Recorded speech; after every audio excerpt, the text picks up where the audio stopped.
Hello everyone, welcome into our latest live broadcast. Today it is the 1st of July 2025. I'm CareyHolzman and thank you guys for joining me today as we have a look at the higher end of Nimo branded laptops.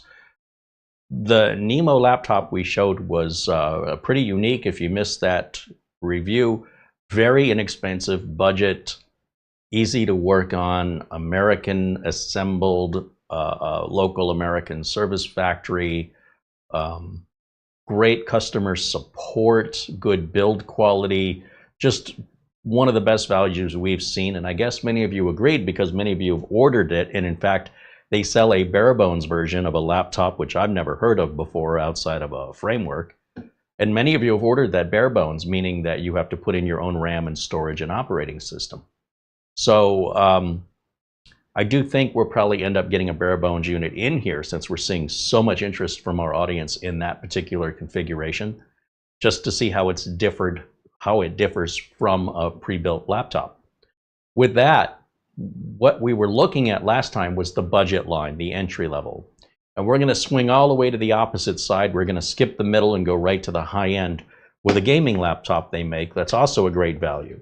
Instead of a 15-inch screen, we have a 17.3-inch screen. So a bigger laptop overall with more power. And of course, a price that goes along with it, but still, I think, a good value.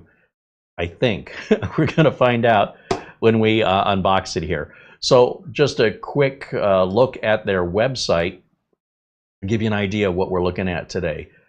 This right here, and a link for this website is in the video notes below the video. The Nimo 17.3-inch N175 Ryzen 9 8945HS FHD laptop. When we're looking at it bare bones, you'll see it says 0 gigs of RAM installed and 0 gigs of SSD and no operating system. So that's bare bones, and it starts at $659. But if you want it with 32 gigs of RAM and you want it with a 1 terabyte Kingston drive with Windows 11 installed already and activated, you're looking at $879.99. Now, there is a 64 gig version, and you can also go with a 2 terabyte drive as well. And so that'll bring the price up to $1,099. So there's lots of ways you can configure this if you don't want to configure it yourself, or you can configure it yourself. The Full HD display here, 17.3 inch. The Ryzen 9 8945 CPU has the built-in Radeon 780M graphics. So this is going to play games. It is not like a traditional high-end gaming laptop that weighs 20 pounds and has a 1-hour battery life. This is going to play games at 1080. Shouldn't be a problem. Any game really should play fine at 1080. Casual gaming. I don't know that anybody else has a review on this. Other content reviewers here on YouTube, or content creators that are reviewers, will often go through a bunch of games, but there's over 10,000 games on the market. They can't test every one of them. Plus, there's all different kinds of settings. So if you're really looking for a high-end gaming machine, this is not it. This would be more of a high-end entry-level gaming PC would be how I would call it. This will do everything that the budget PC does, but it's just got a lot more of it, a lot more cores, a lot more processing power, a bigger screen. Everything's bigger and everything's more robust. It's not the single most robust. This is not a flagship leader in gaming laptops. And you can tell because it's about a third of the price. But it does, in fact, do gaming. It just depends on the kind of gaming you play and at what resolutions and at what frame rates you're expecting. And that varies per game. But if you look up the specs of what a Radeon 780M graphics card can do, that's what you can expect this laptop to do. They're not reinventing anything here. And it's got USB-C, Type-C 4.0, and of course it says here whether you're a creative professional, a light gamer, or planning to upgrade your setup later. That's obviously good for keeping you up to date. And it has the new Ryzen AI architecture. The Ryzen AI architecture made from AI generation of Oh, what you do. yeah. So because of that CPU, you've got the built-in AI processing, the NPU, and if you're doing any local AI on that, that CPU can handle that. Now, personally, I don't know anybody who's doing LLMs, but if you are, this will do them. Let's see. Let you skip passwords. Oh, it's got the fingerprint login, just like the previous model, and the webcam privacy shutter, just like the previous model, the N151. Designed for night owls and frequent travelers, the Nimo laptop features a soft backlit keyboard for typing in low light, a 100-watt power delivery fast charger, and okay. So, and here it says ideal for busy students and business users on the go. So the main focus here is not on the gaming, but that it can do light gaming. So I want to present this accurately and have your expectations set accordingly. The Ryzen AI NPU, there's a little bit about that here, the XDNA NPU and AI effects and low power AI accessories. AI is really the buzzword right now. I don't really see any real use from my clients requesting it at this time, but it's just a matter of time before this becomes an everyday expectation. And sort of like cell phones, not everybody had them at first, and now everybody's got one, and it's pretty weird that somebody doesn't. AI is going to get there. I don't know when, but that day's coming. Some people got cell phones early on, and some of us waited. And I can't tell you exactly when the vast majority of everybody decided we're all going to cell phones now, but it did happen. And likely we're going to see that same exact phenomenon with AI, and we're just in the earlier stages of it right now. It's a 1920 by 1080 screen, so first and foremost, you're not going to do any gaming higher than 1080 because the screen doesn't support anything higher than that. It can hold up to 64 gigs of RAM and 2 terabytes of storage. It is DDR5. Battery life is about 6 hours. That's if you're maybe just doing something passive like watching movies or browsing the web. If you're going to do something more resource intensive, it takes more power, and that will reduce the time depending on how resource intensive and for how long you're running those tasks. If we take a look down here with the, it has a smart battery life, again with the built-in AI engine, the backlit keyboard, the USB 4 Type-C. That's the only way you can get USB 4, by the way. You've got the privacy shutter on the webcam, and in the box, it's pretty simple. We're going to have a laptop, a charger, and a manual. That's it. Pretty straightforward. This is a brand new model of laptop. It just came out, so we don't have any reviews here yet. We're one of the earliest reviewers to get our hands on one. And let's take a look at it. Let me just scroll up here. Let's go back to the top. This is also available on Amazon. However, you can actually get it for about $50 or $60 less using our links in the video description if you order directly from Nimo.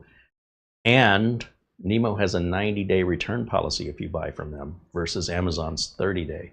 So you can actually have a triple return period if you want to send it back and save money if you buy direct from Nimo.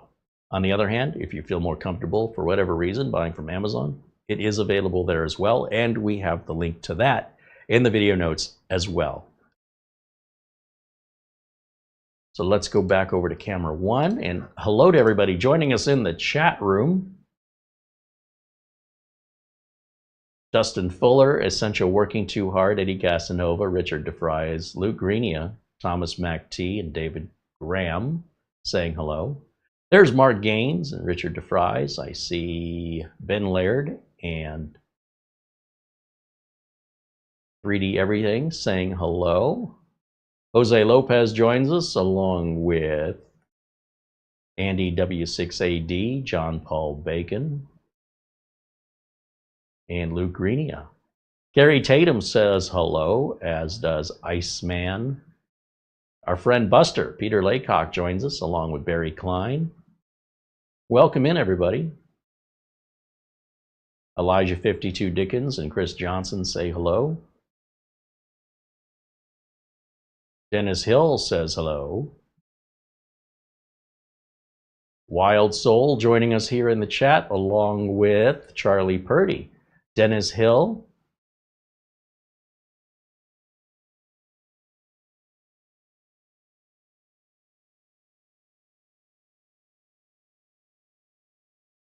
and Al Perez. All right, guys, welcome in. I hope I said hello to everybody. Shall we get to our unboxing? Hold on, let me get ready for this.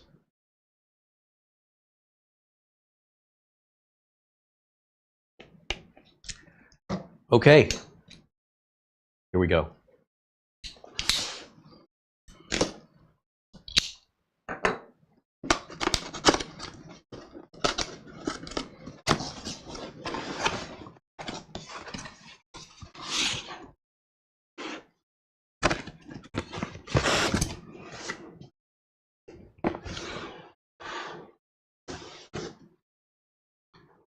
Looks like we have a little foam protecting both sides of the laptop and shipping.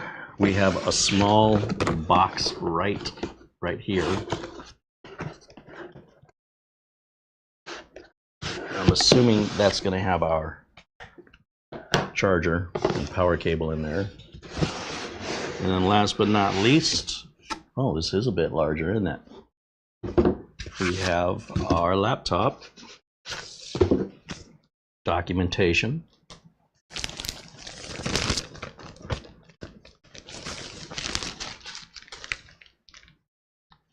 there it is. Let me clear some space off here so we can have some room. Yeah, the rest of the box is empty. That's all we got right there. Everything we need and nothing you don't.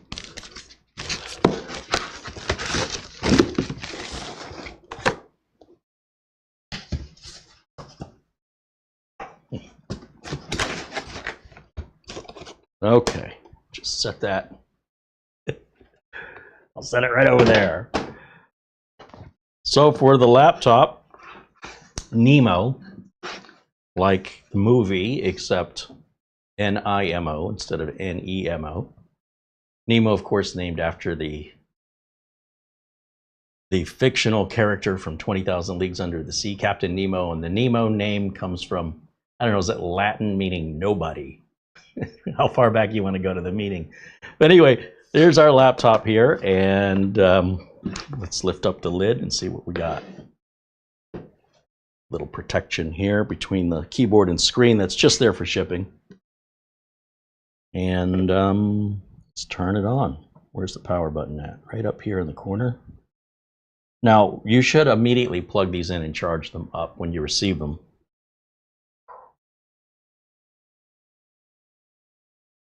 It is possible that they are sent without a charge, so don't freak out if the first time you try to turn it on, it's not powering up.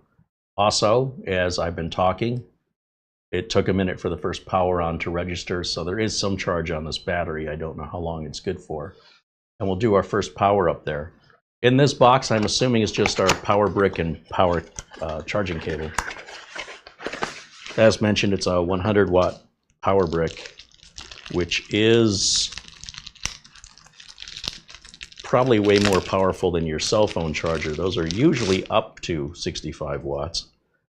And of course, we've got the American plug here and the logo on the power brick, so you don't have to worry about what this goes to. However, this can charge anything that's USB-C. So this, when we have concerns with companies not labeling their power bricks, it's because they have proprietary power connectors and proprietary voltages. This, on the other hand, uses a universal USB-C power that can be used on your toothbrush and your shaver, on your charge your cell phone. So Murphy's Law is this is the one that's labeled. Still, I like having the label, but it's less important when it's USB-C charging because that's universal. To set up your device using a screen reader, turn on Narrator by pressing Windows plus Control plus Enter.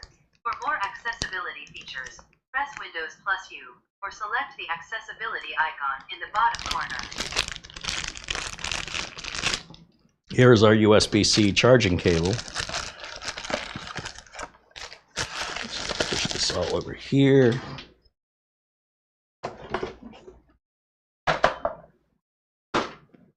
And I probably want to plug this in just to ensure that while we're demoing it, that we don't lose power, because I don't know what charges on the battery. If this, under normal circumstances, the first thing I would do if I wasn't making a video with this is I would plug it in and charge it up before I turned it on. Not that you have to, but that's kind of the way I was taught with batteries. You know, give them a good full charge before you start using them. These days, though, my understanding is it's not as important as it used to be, but it's still an old habit for me. Let me get this plugged in, and let me get my glasses, and let's take a look at what the ports are we've got on this bad boy here. We have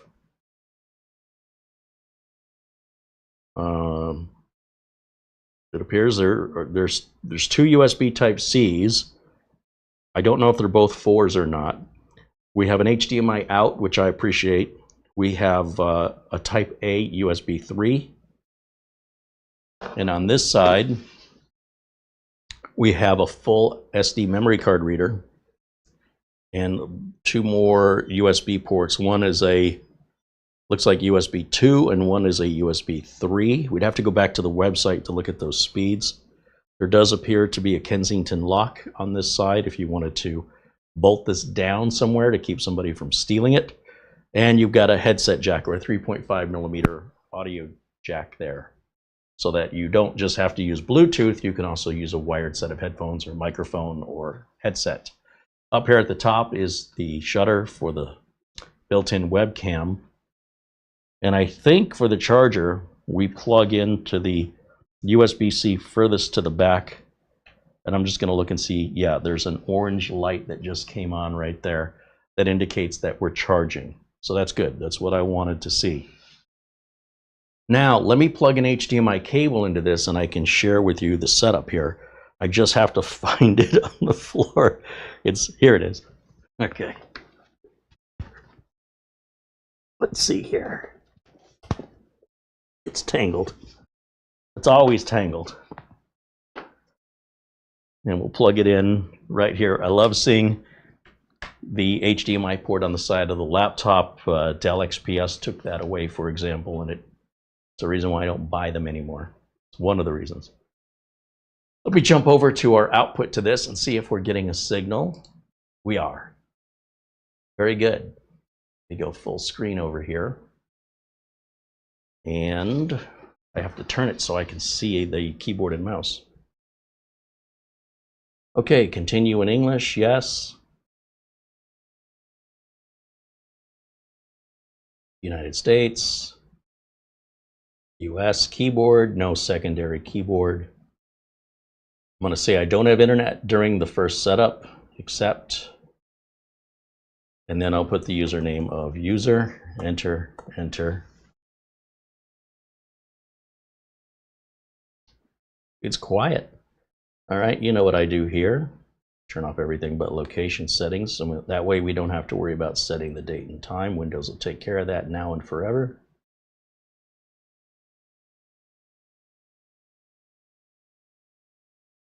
And we go through our first time setup here. Now, with a laptop this thin, don't expect to have an Ethernet port. You're gonna have to wire it up to your network, or sorry, you're gonna have to go wirelessly. But what if you don't want to go wirelessly? You have a portable laptop and you want to tether it down with wires? Okay, well, you can just go on Amazon and buy a USB to Ethernet adapter. And I'm going to use that here so I don't have to enter my Wi-Fi stuff while we're live on camera. If this were not being filmed, I would probably just go ahead and put it on my Wi-Fi, but security reasons, I am not going to show you me getting on my Wi-Fi. So instead, we'll just use the USB to Ethernet adapter. These are $10 to $20. They never go bad, by the way, very rarely. And you can move them around from PC to PC. It's one of the most important tools. I use it, and I use it often in my business.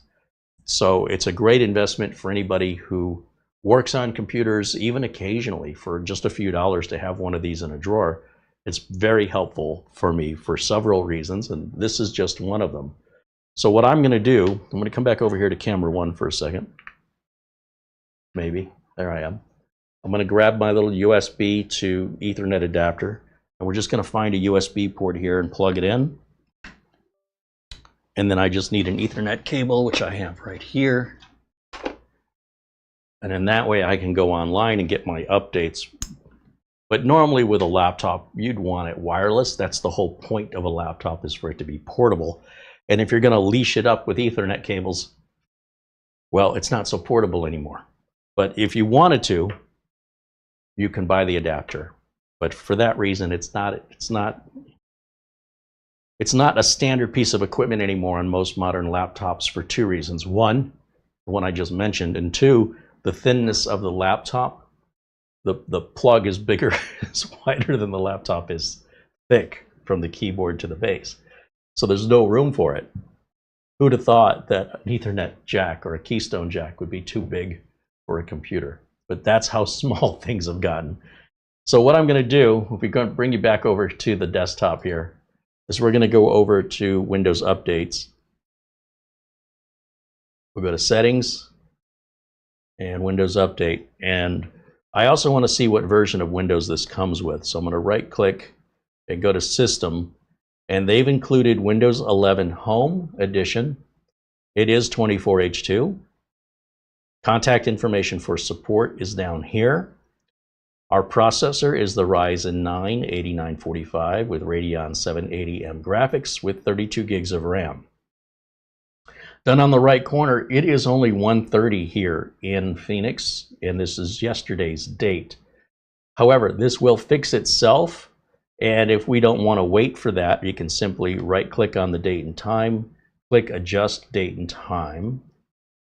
I can set my time zone automatically, and then where it says Set Time Automatically, it will get around to it, but I can force it by turning it off and back on again. Watch the bottom right corner. Now we're at the right date and time. No more fat fingering it. Just let the computer take care of it on its own. And then I also like to turn a few other features on, such as this one here under Advanced Options. I want this one, I want this one, and I want this one. I see an optional update here. I always grab optional updates. I don't even care what they say. Well, that's not true. If it's for a printer or something, I might be reluctant to do that. If we want to check our secure boot status, we can type in MS info, and there, right there, system information comes up. Secure boot state is on, and our BIOS is in UEFI mode. So all that looks fantastic. If you want to check the device manager, we can right click, you go to device manager, and make sure everything's happy in here, and it is. If you're curious what sort of network adapter this has, it's a Realtek. Sorry, that's my USB. That doesn't count. They have a MediaTek RZ616 Wi-Fi 6E, and that's Bluetooth, I believe, 5.2, if I'm not mistaken. Of course, our display adapter, as mentioned, the Radeon 780M. If you're curious, again, about the performance of a Radeon 780M, you can Google 780M with gaming, and you get months worth of content testing results, and this will work no differently than any other 780M within the same parameters.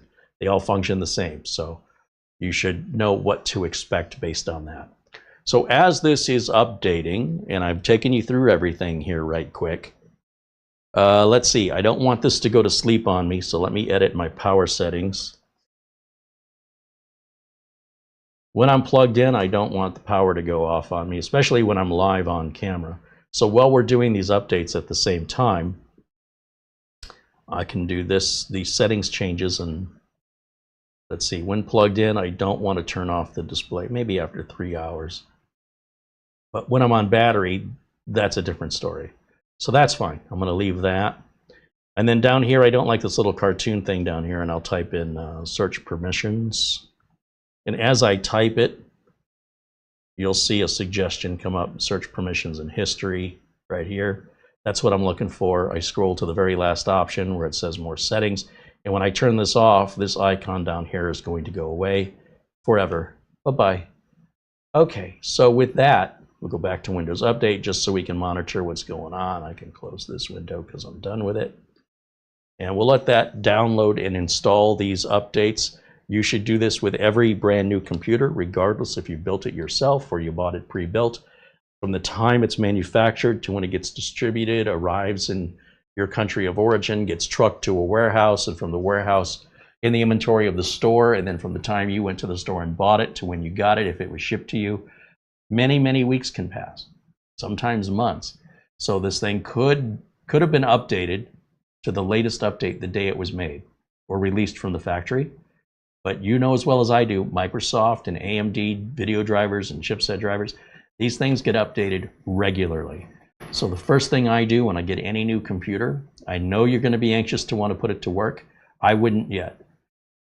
One of the reasons I do this is not only for my own safety, but it's also to sort of pressure test the system. Because if I'm having any problems brand new out of the gate, I want to know about it before I start spending my time customizing the machine, and while I'm still in my return period, if I need to take it back for any reason. Quality control these days is so good that very rarely happens. However, if your delivery guy likes to drop kick a field goal to your front door with your boxes, there's not much a manufacturer can do to prevent that from happening. So things do sometimes happen. When you're buying a new piece of equipment, especially if you're spending a few $100 on it, my advice is take it slow, run through the routines and make sure everything works the way it's expected to work. And once you've clarified everything is good, then start customizing it one thing at a time. Add your printer, reboot, make sure you don't have any problems. Add your email, reboot, make sure you don't have any problems. That way, if every time you reboot, after every change, should you have a problem after a reboot, you know it was the last thing you changed. But if you add a bunch of things, you add your email and your printer and your network and you do all this stuff, and then you reboot and you have a problem, good luck figuring out which of those things you did caused it. But at least when we fire it up and we go through this test, we know this works. So if after we've started messing with it, it stops working, something's crashing, we caused it, and it's our issue to deal with. Now, Nimo does have good support regardless of who caused the problem, but nobody is a wizard in this. So they don't know what you did other than what you tell them. And you may not be aware that you're not telling them something you did. And they don't know that you didn't tell them. And it can create a nightmare for support on both the customer experience and the support technician's experience. So if you simply do one thing at a time, reboot in between those changes, you will know if there's any problem, it was the last change you made, and you'll be back up and running in no time. On the other hand, if you think that's a big waste of time, you want to do it all at once and roll the dice and hope for the best, and maybe you'll get lucky, well, you can do that too, but I don't advise it. All right, let me jump back over to camera one and see if you have any questions for me on the Nimo laptop here.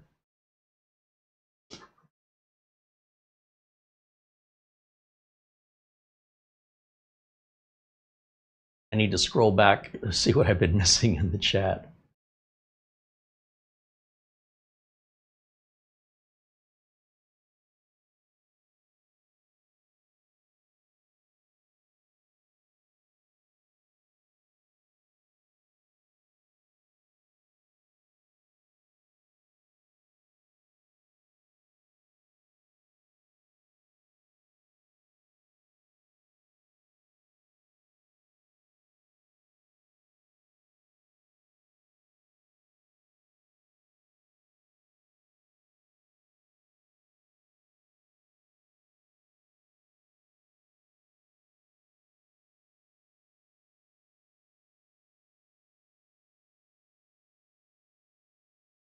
Peter, joining us from the Netherlands, contributes €1 in Super Chat. Thank you, Peter.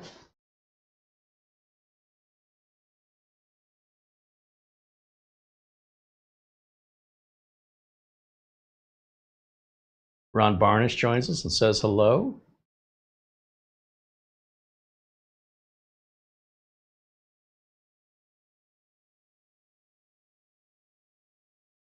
And he says that 780M is an awesome integrated GPU. I wouldn't know. I mean, for the work I do, I can't really see any difference other than video rendering when I'm doing any video edits, which I don't do very often these days, but good to know.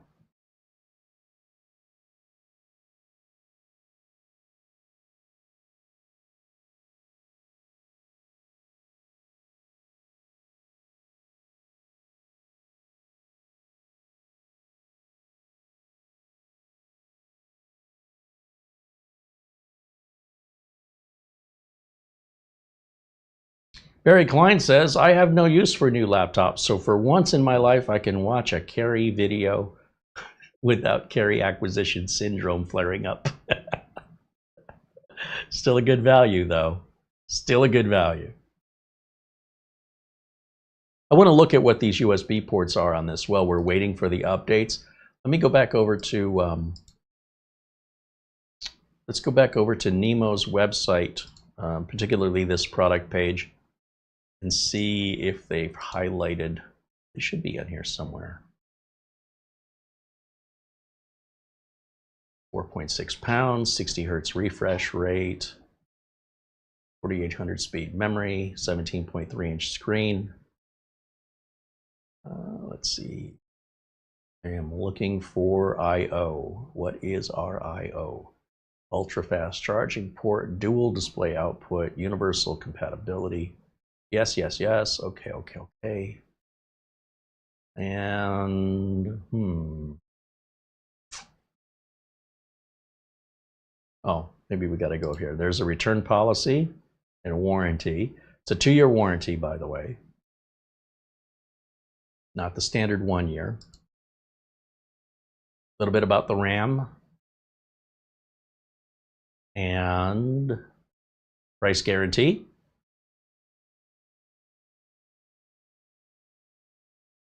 $90-day hassle-free returns, 2-year warranty, technical support.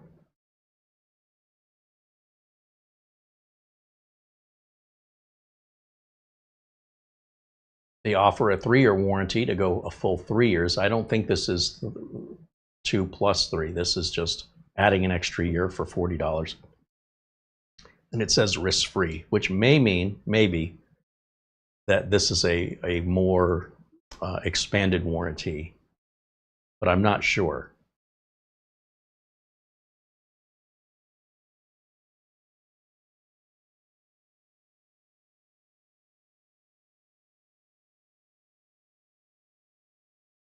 I'm still looking for the I/O on this. Let's go over here and take a look through these images and see if they mention what each port is for the picture. Nothing there. Nothing there. I think we're back around.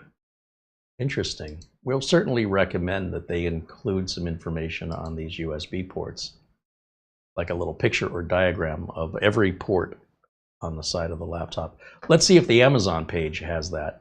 Let me go back over to camera 1 here for a second and find our link. Whoops.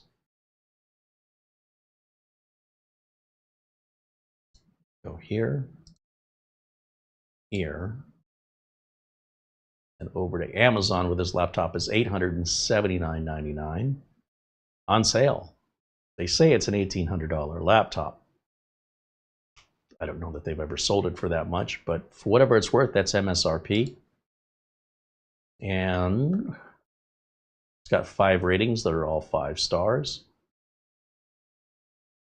Enhanced Copilot USB-C, yes, yes, yes. Likely these are all going to be the same pictures. Yeah, I don't see the ports. Maybe in the documentation.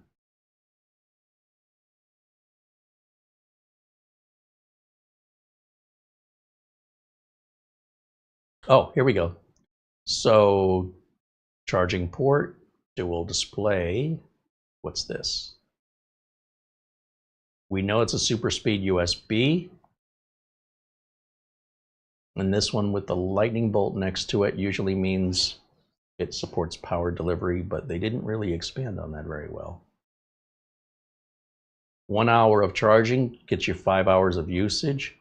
And it says a 54 watt-hour smart battery for up to 9 hours of standby. And some examples of how this is designed to be used for remote productivity or productivity and remote work, casual and light gaming, creative content creation, and media consumption and entertainment, like watching YouTube. This is an Amazon Vine review. They got this for free. Amazon Vine review got it for free.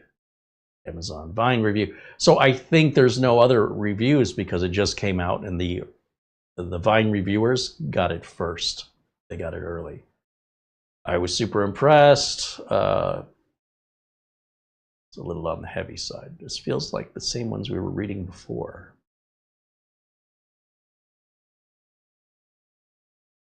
Immediately upon receiving it, I installed a fresh version of Windows 11. Why would you do that? That is completely unnecessary because you just got a fresh install of Windows 11. So I can't speak to any bloatware. That's because there wasn't any on there and you didn't bother looking. That may normally come installed with it. That's a hell of an accusation and assumption. It does not come with any bloatware, folks. I've been mostly using it as an internet machine. Which one is I reviewing here? Does it say?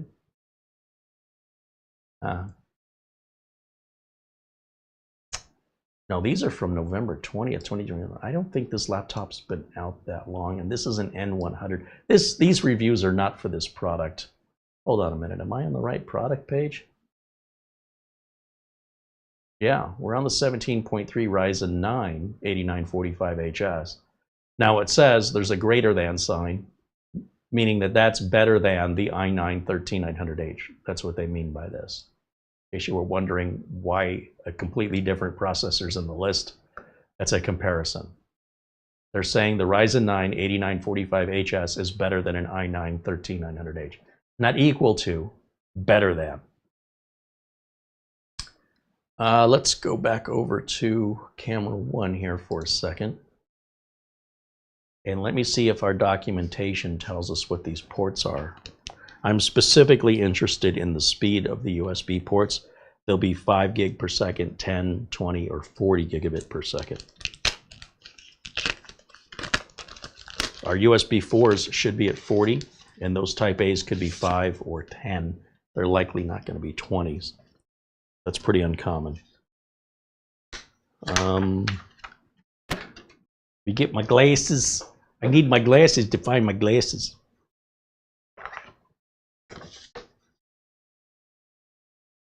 Okay, so it's already telling us what we already know. It says USB 2, USB 3, but it's not giving us the speeds. It would be more helpful if people said USB 5 gig per second, USB 10 gig per second. One of these days, maybe the USB consortium will pull their heads out and actually tell us what it is instead of giving it a name that we have to translate into figuring out what it is. That's the USB consortium that does that, not the individual manufacturers. But still, many individual manufacturers will identify the port speeds voluntarily. They're not required to. Dear valued customer, thank you for choosing Nimo. Is a family-owned startup with more than 10 years of experience. We take immense pride in introducing our brand to you. Your trust and support mean the world to us. At Nimo, we're committed to providing you with the best possible products and services. Rest assured, we will go above and beyond to ensure your satisfaction. That's why we offer a 2-year, no-worry warranty and a 90-day hassle-free return policy. In addition, we provide online repair guidance and warranty registration services for your convenience. Once again, thank you for choosing Nimo. We look forward to serving you and exceeding your expectations. And that is signed President of Nimo, which I can't read the signature. Frank? Usually they print the name under the signature. But anyway, it's a nice touch. I like that. It's a little more personal than you get from companies like Dell and HP. Email. And I've got email. Okay, well, we'll check that. We're still grabbing some updates over here. And indeed, our friend Buster sends us an email, and it's a Amazon gift card for $14. Carey and Marlena, thank you for tonight's show. Your friend Buster. Well, thank you, Buster. Thank you for continuing to support the show like clockwork. We really appreciate your loyalty and your friendship and just being who you are. And again, for all of the members, we just wouldn't be able to maintain this level of how much video content we've been producing without your assistance. And it's because of you these videos exist. So super shout out and thank you to each and every member. And let's see how we're doing on our updates. Did I see Charlie's email? Oh, was there an email from Charlie too? Yes. I did not see it. Hold on a second. Sometimes my email's slow to update. Oh, there it is now. I see what happened.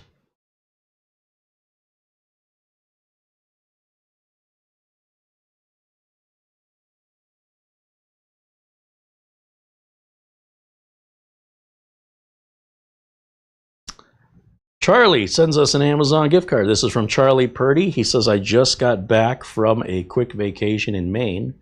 This is for your channel and community, and of course, a bottle of steak sauce from Marlena.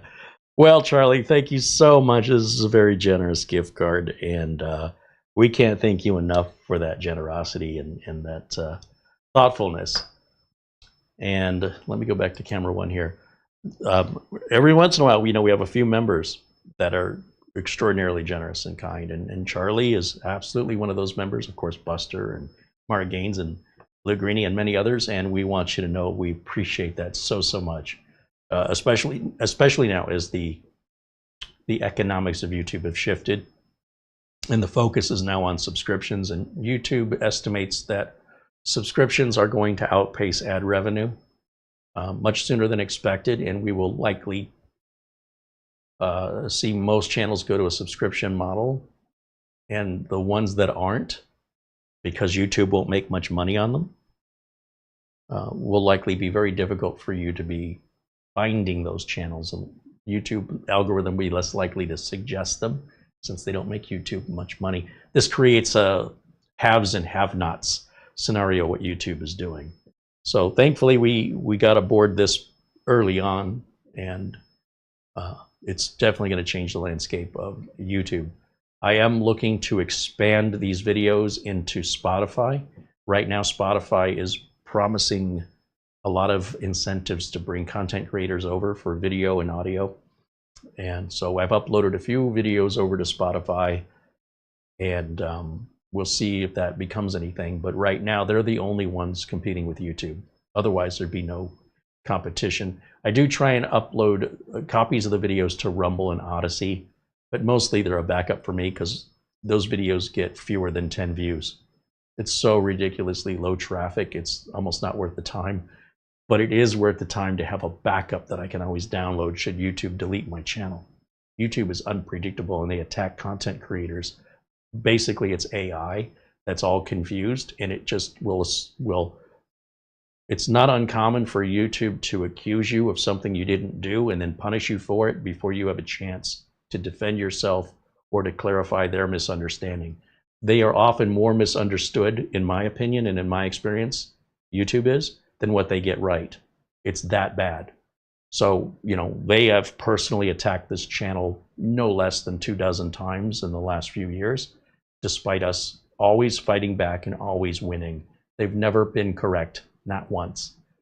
So it's a very difficult platform to be on, because at least if you're getting paid well, you'd say, well, it's worth it.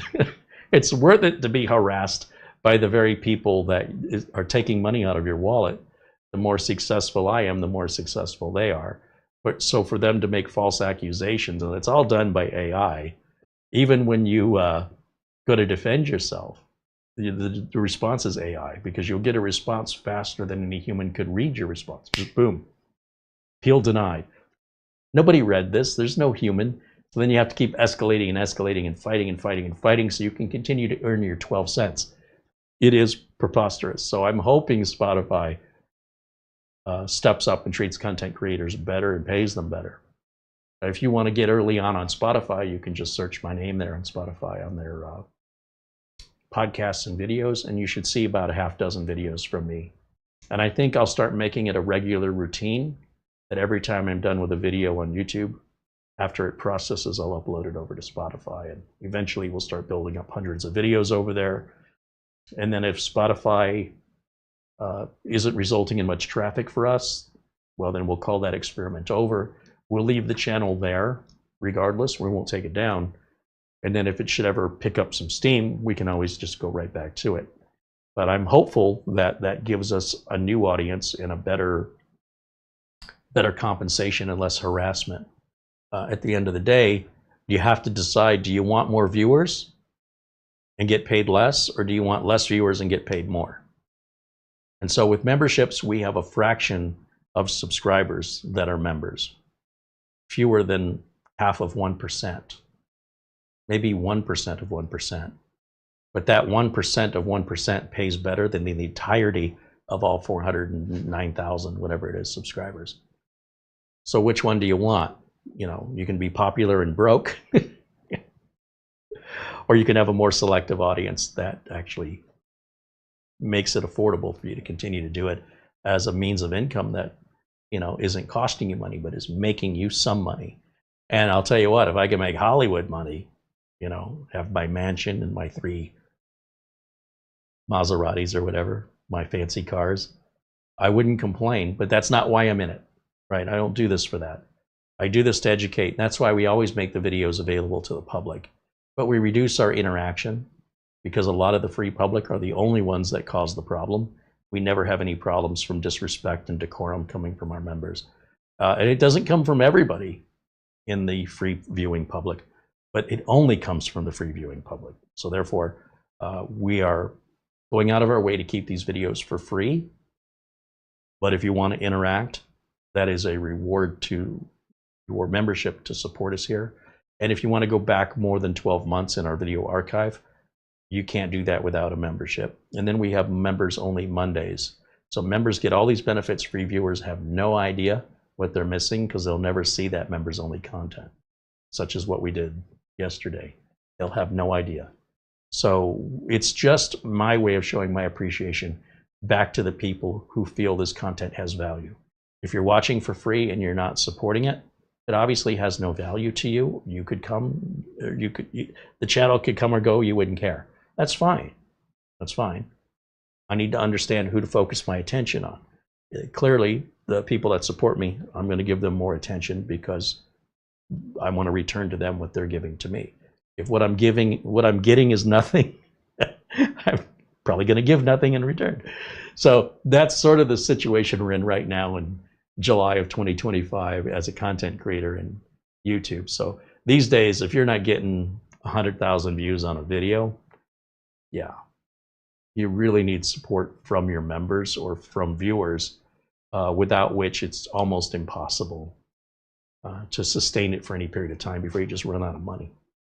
So super shout out not only to our members, but then on top of that, the extra generosity coming from members like Charlie Purdy and Buster and Frankie B, Oystein, Luke Greenia, Mark Gaines, etc., Phil Stodd.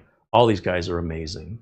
And I want to give them credit so that the free viewers know these are the people that are paying the bill for you to watch these videos for free.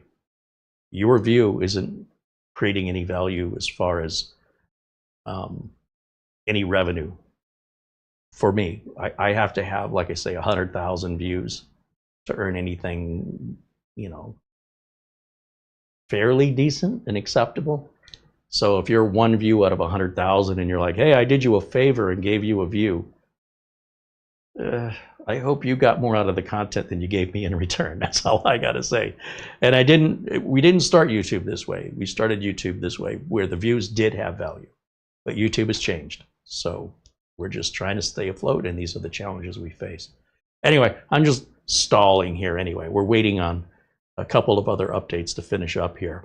And this normally will take a few minutes. And these laptops are fully serviceable.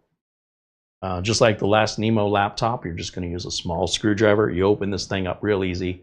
You have access to RAM, storage, and Wi-Fi card. All are replaceable. All are upgradable. And if you need to send something in for repair, they have a repair facility here in the USA. You're not sending it out overseas to get it repaired. It is American assembled, and they have wonderful support. It was recommended, Matt over at Matt's Computer Services said, why don't you get one of their laptops and create an easy problem and then call support or email them and see how they handle it. Don't tell them you're doing it. and see if it meets the claims. I think it's a great idea, and we will do it, and we won't tell them when we're doing it. But I can tell you, many of you who purchased the entry-level model that we show had some questions, and support was on top of it every single time. I have no reason to think it would be any different when we reach out for any support, that we won't see the exact same response time and professionalism in the response. So I'm not expecting it to go bad, but if we want to do that live and not let them know we're doing it, actually, we would probably email support. I suppose we could try calling them.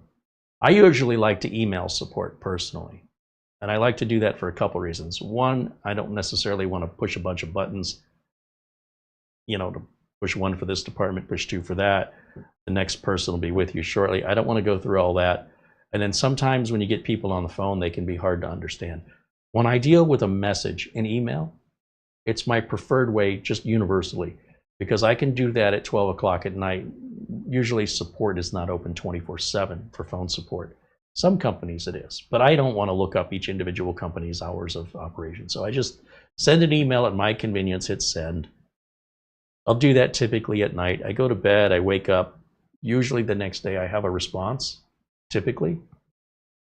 And I would much rather just wait for the response. You know, I'd wait up to 2 or 3 days.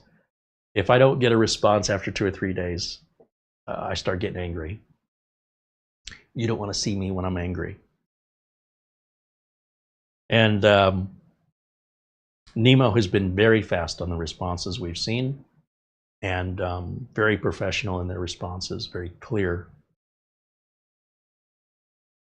So I kind of feel like, what's the point? We already know what they're going to do, but why not prove it and take you guys along for the ride so you can see with your own eyes, or ask anybody in our audience. There's probably a few of you that have the Nimos that we showed last time.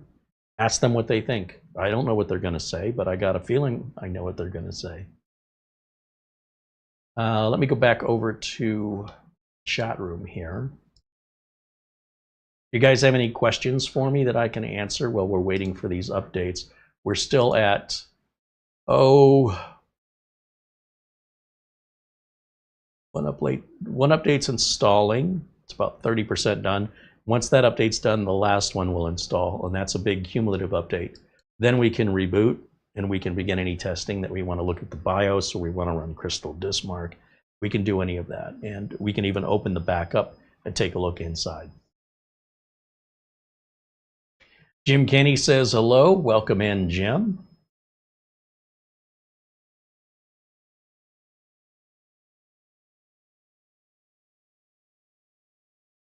Wild Soul says, have I considered Patreon for followers? I did consider it. That unfortunately doesn't work well for us, because we'd have to make content specifically for Patreon, and that just adds to our workload. That means if we do that, we'll have less time for the videos, you know, here on YouTube. So for that reason, we don't use Patreon. It's just the business model that I've created here doesn't, all that does is result in more work for me. You know, if you've got to leave messages in a Patreon community, private videos to a Patreon community, all of that extra time for content creation that's only for Patreon to earn back a little bit of money means, you know, I'm not getting any more hours in the day. So that means less content here on YouTube. That's the reason that we haven't gone to Patreon.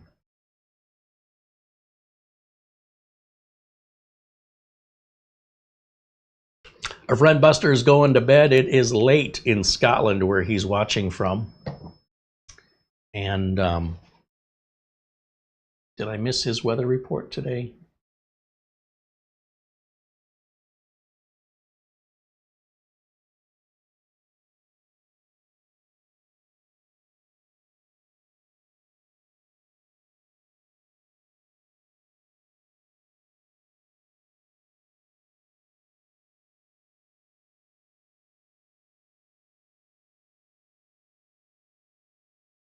There it is.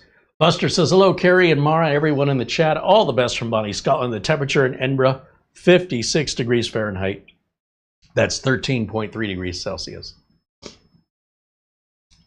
Missed that earlier. My bad.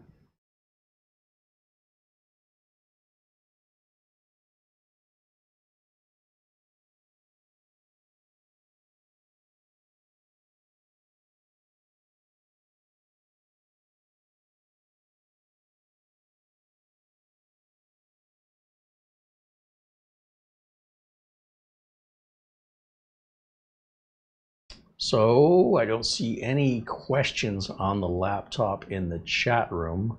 Let's jump back over to our screen and see how we are progressing here. Let's see. Oh yeah, it hasn't really budged, has it? Well, I'll tell you what, let's just restart it now anyway. Oh, and you'll see there's no bloatware in here. If we go to settings and look at the installed apps, I guess I was already here. Go to apps and installed apps. There is no bloatware in here. This is all standard Windows 11 stuff, except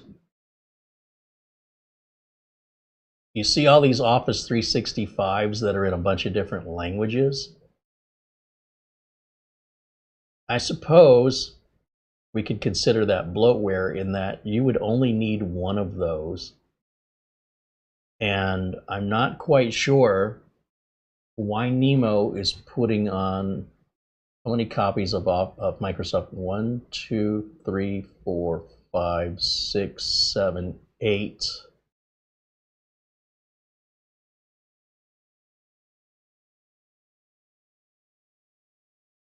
Yeah, there's a total of 8 Microsoft Office 365 installs. And we'll give them some feedback on that. Now, as far as any bloatware is concerned, it's really, well, I suppose this would be the closest thing that they have to bloatware. And the idea is that they've already installed Microsoft Office 365 for you as a trial that you can activate. You don't have to download and install it. I think from their perspective, they're making it more convenient. But at the same time, you can see these do take a few minutes to uninstall. They're pretty bulky. And so, while it's not really consuming our RAM or CPU resources, it is consuming our hard drive space or our solid state drive space. And if you multiply that times 8, that's not good. Definitely not good. But at the other hand, I would rather just go through these 8 and uninstall them rather than do a complete wipe and reinstall of Windows. Because to me, this is faster, and I don't have to set everything up again.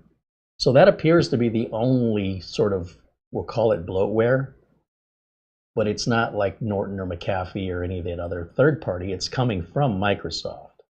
And if we continue to scroll down here, it also looks like OneNote is installed 8 times as well. 1, 2, 3, 4, 5, 6, 7, 8. Yep. Yep. But OneNote's pretty small. And heck, you know, while we're doing updates, it's not like I don't have anything else better to do.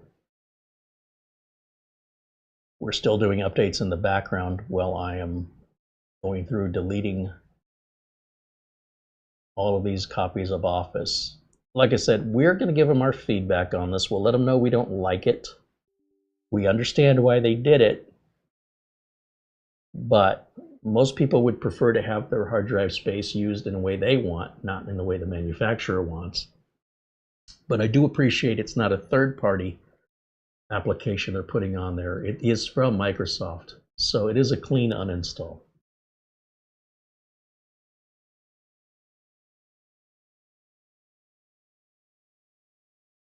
And these do take a minute, you know, to uninstall. They're if you've ever installed Microsoft Office 365, you know that's a pretty big application. And I don't understand why Microsoft has to release the application over and over and over in different languages. But that is apparently how they do it. I do feel like if I wanted Microsoft Office 365, Microsoft makes it real easy to get that and install it in the language of your operating system. So in other words, if I wanted Office 365, the application or the website where you go to get that from Microsoft says, oh, we see you're in this region. We assume you want this region of Office. And you click yes, and you're off to the races, and you don't have to have every region, which is what they've done here. So I suppose we'll call that a criticism. We got something, nothing's perfect. And I always do like to feel like I've done a more thorough job if I can put a little criticism in it, a little suggestion for improvement. Because Nimo's doing everything so good, I guess my frame of mind was, I wasn't expecting to see this. So I'm glad that we've discovered it so we can make you aware of it. You know, and if you choose to use one of these in your region, there's no reason to re-download and install it. It's already there. And when you're installing in different languages, you're always going to look for the blue button. I don't need to read what all of this says. That's the other downside when things are installed in other languages, is if you don't know which button you're supposed to press and you don't read the language, this is also more difficult to remove. So if you're in that mindset and you're like, I'm just going to reinstall Windows, you can absolutely do that.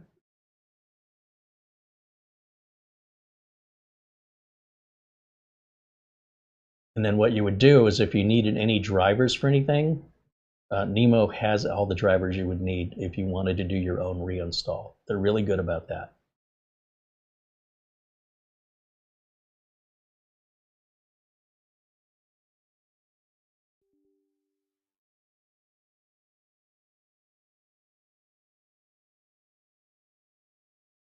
In the meantime, while we're doing this, we're still downloading Windows updates.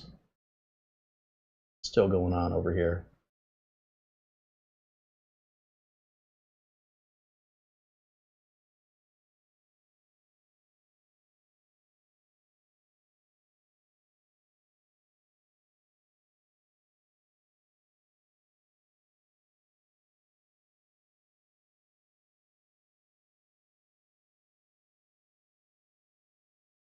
It really doesn't take that long to remove these. I mean, especially considering how long a reinstall takes.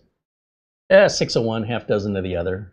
Like I said, it's still downloading updates anyway. It's not like I'd be doing anything else.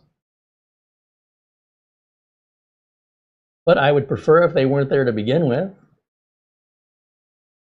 When I do a Windows install, I don't get all that stuff. So they're clearly adding that.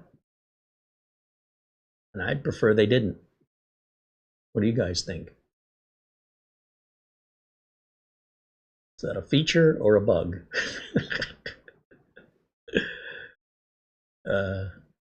One of them's a feature.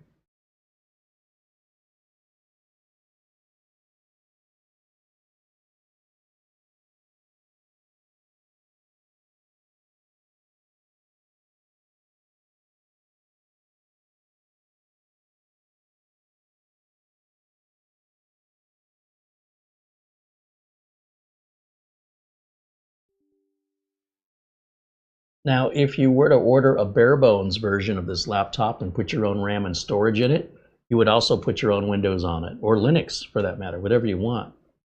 And you wouldn't have to deal with this unless you did it, right? But that's not part of Windows 11's normal install.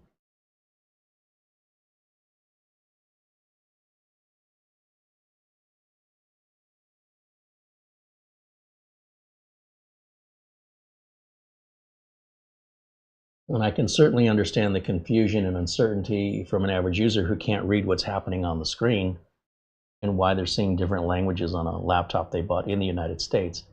Now, if I bought this in Asia and brought it back with me on the plane, then I'd understand. But if it's sold here in the US, it should be configured for the US. In my opinion, you won't see a Dell laptop sold like this or HP. I would follow what their competitors do. On the other hand, the competitors also like to put on Norton or McAfee or other third-party antivirus and firewalls, which I'm not a fan of, and they are far more intrusive to your registry and your system, where really a clean install is recommended because you'll never fully get it out of there. With Microsoft products, there's always going to be a little something left behind, but it's so minor it shouldn't make a difference one way or the other. Depends how finicky you are. Some people will clean. Like say you're cleaning a kitchen and it's a mess and you get it nice and clean, and someone else will come in and go, oh, you missed a spot right here. You know, if you're that guy, well then you probably want a clean install. So I'm just going to go through all these OneNotes and take those out as well. So OneNote and the Office 365 that we were seeing in all those languages is not a default part of a Windows 11 install, and I don't expect it to be on a laptop, so a brand new laptop.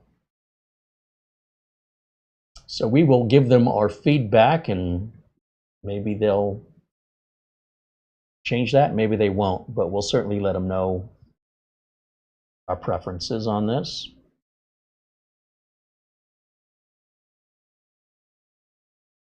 And OneNote is obviously nowhere near as big as Microsoft Office, but it is a part of Microsoft Office. So these don't take nearly as long. But as you can imagine, if you got 8 of these and 8 of the other, how much drive space that's going to free up. I'm sure it's significant.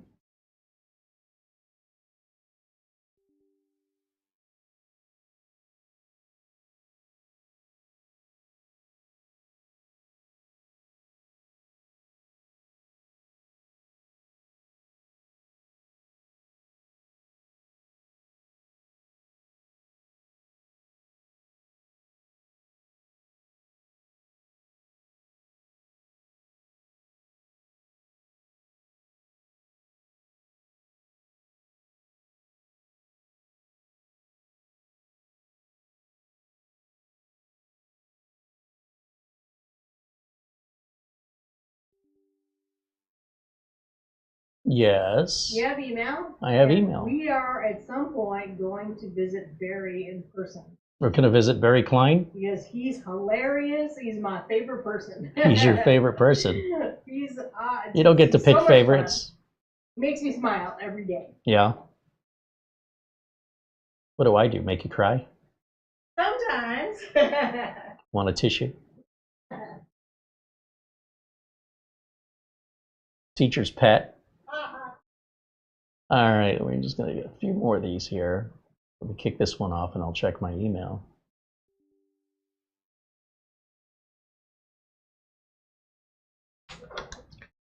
All right, let's see what the email says. Oh, an Amazon gift card from our friend Barry. Hello, Carey. This gift card serves both as money for you and Mara and the channel and as a virtual middle finger to YouTube for their abusive AI. $25.01. Hey, thank you, Barry. YouTube will never know that you gave me an Amazon gift card because it skirts right around them. So, but you and I know. And what YouTube doesn't know won't hurt them.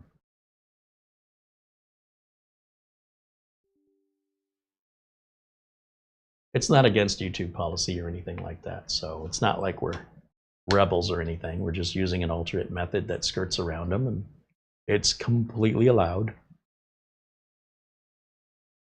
My concern is if YouTube ever did want to know what sort of transactions were happening for content creators and their audience or sponsors, they would realize how much money they're losing, and that would change real quick. So we'll not draw too much attention to it. Okay, we are almost done with these. 2 more to go.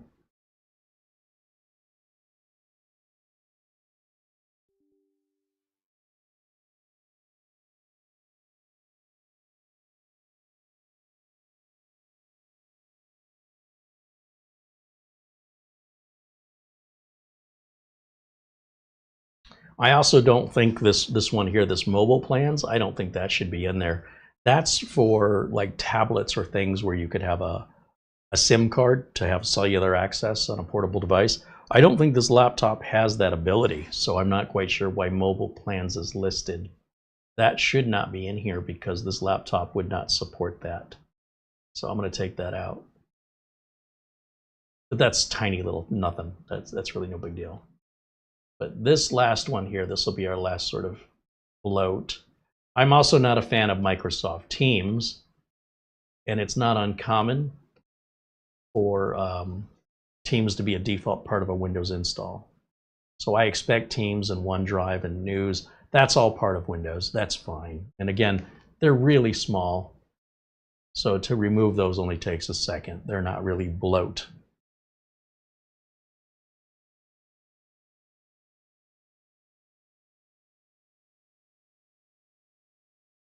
And then how are we doing on our Windows updates? Since that's our last one, we can just come back over here. It has not budged. So it looks like it's going to need a restart in order to finish whatever it's doing here. So once this install is done, which looks like it just completed, you definitely want your uninstalls to finish before you reboot. Let's go ahead and do a restart now and see if that will finish those installs off for us. Then we can remove the back of the laptop and take a look at the inside. In the meantime, let's come back over here to camera 1. Andy says he's updating his laptop in the background. Very good. Those updates are important. Andy said he had the same thing on his GMK Tech G3 Plus. Interesting. We have seen this before. I just can't remember who it was. Maybe that's where we saw it. From time to time, we get machines in that do have that exact same thing. It's not normal. It's an exception to the rule. Generally speaking, these days, mostly bloatware is a thing of the past. Mostly. You can still buy motherboards from companies like Asus that are still trying to put Norton on your machine when you use their driver update tool.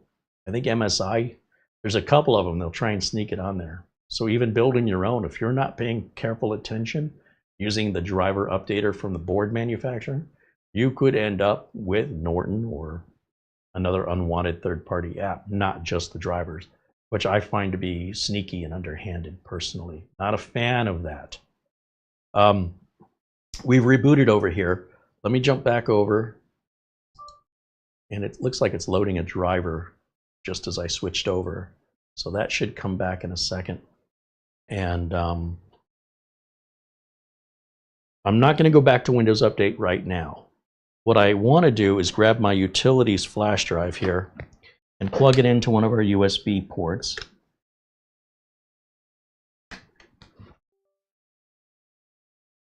And that should appear.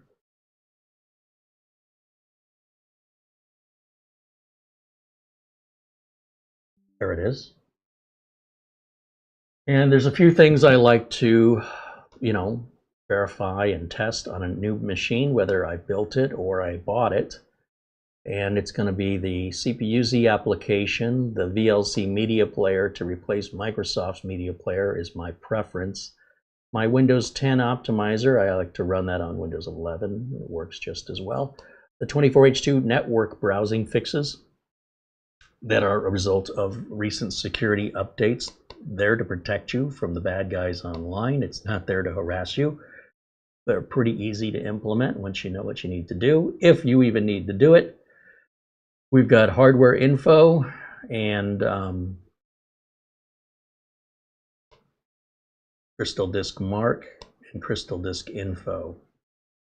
And that should be everything I need off of that flash drive. And with that, I'll unplug my flash drive. Put that back into my drawer here. Heat warning. Now this is not a heat warning for the laptop. This is a heat warning for the human. 108 degrees in Phoenix. Yeah. Is that all? So let's see, Crystal Disk Info. What do we have for an NVMe drive? Well, I'm assuming it's NVMe. Could be SATA for all I know. Let's find out. It's a Kingston, 1 terabyte. It's been powered on 4 times. It has 1 hour of use on it. It is Gen 4 drive plugged into a Gen 4 slot.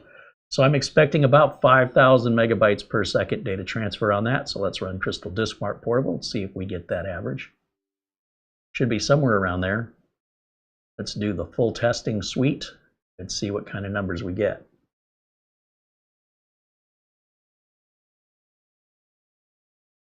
We're going to start here on the reads. Ooh, that's not good. You know what? I wonder if those Windows updates are still going on in the background. This is Gen 3 speed. This is not a Gen 4 speed. So let's just stop this because that ain't right. Let me just check because I think Windows updates are probably running in the background and so our test is not accurate. That's exactly, boy, I called it, didn't I? So I don't have a choice. I need to wait for these updates to complete if we want to get any accurate assessment of performance we can't ask the computer to do these big updates and install them while at the same time say, how fast can you go? Well, it can go faster if it's just doing one thing at a time. So when we do the speed test, we want to see best case scenario. Since updates are not a normal part of everyday computer usage, although they're pretty frequent, they're not every day. I want to know what my everyday hard drive speed could be under a best case scenario. So in order to have an accurate measurement, we have to make sure the computer's not using that hard drive in the background, or the SSD in the background. But at least we know it's Gen 4, it's Kingston, it's likely going to be right down the middle of Gen 4 performance of 5000. That's what I expect. I'm sure that's what we're going to see. We will check it. However, once I am able to get these updates installed, run Crystal Disk Mart, get our drive speeds, to be within range, within the expected range, then I can take the bottom off and show it to you. And then we will have today's video wrapped up.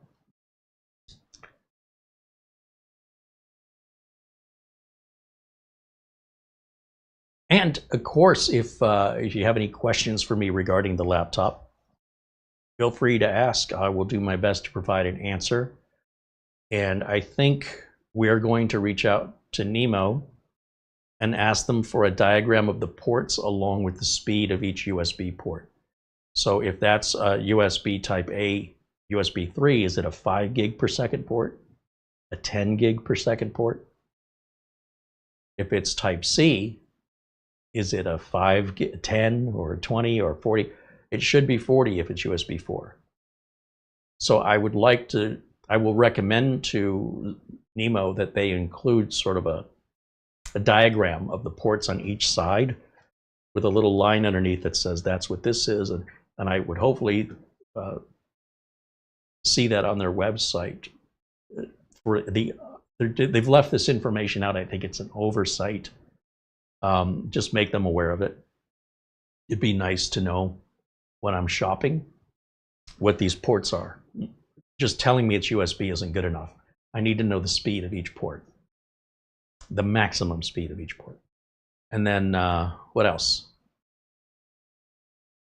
Oh, and then we'll tell them, we don't like all those languages of Office 365 and Notepad. What's it called? OneNote? OneNotepad? Anyway, we'll let them know we don't like that. It's often considered bloatware and it's unwelcome. People turn their nose up at that. And rightfully so. It does consume a lot of drive space.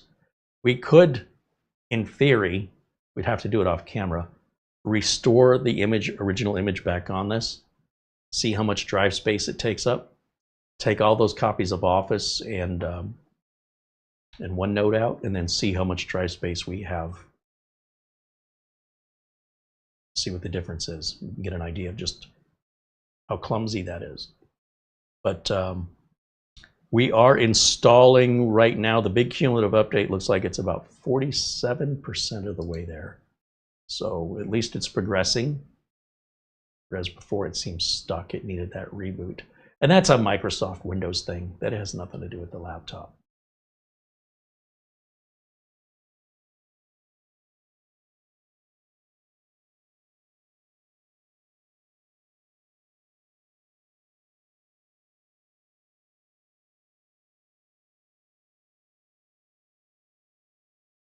David Graham said Carey had to uninstall a bunch on the other Nimo. Oh, did I? I've already forgotten. That would make sense. Likely if Nimo does it one way on one machine, they likely do it the same way on all the other machines. Shamim Kajveras says hello, welcome in. Shamim, good to see you, my friend.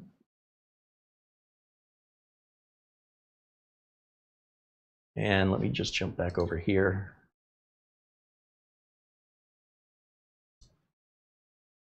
We're almost there. Almost there. What's hiding down here?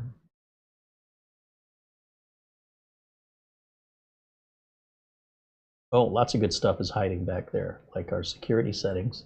Again, these are Windows 11 defaults that I'm not a big fan of.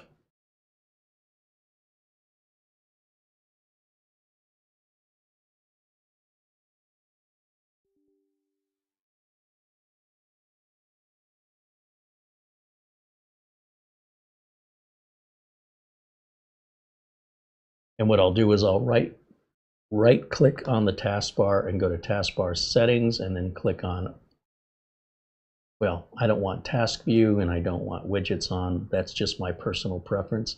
And then under other system tray icons, I do not want to see OneDrive, but I do want to see the status of Bluetooth, the status of my Windows security, the status of my AMD Adrenalin drivers, and the status of USB, right, to remove safely eject. So everything that was off I want on, and everything that was on I want off. But that's not a Nimo thing, that's a default Windows thing, just so you know. So I do that routinely on every machine I install Windows on. But this is what I want to see down in the bottom right corner. We can even check to see if there's an update to our AMD Adrenalin. See what it says.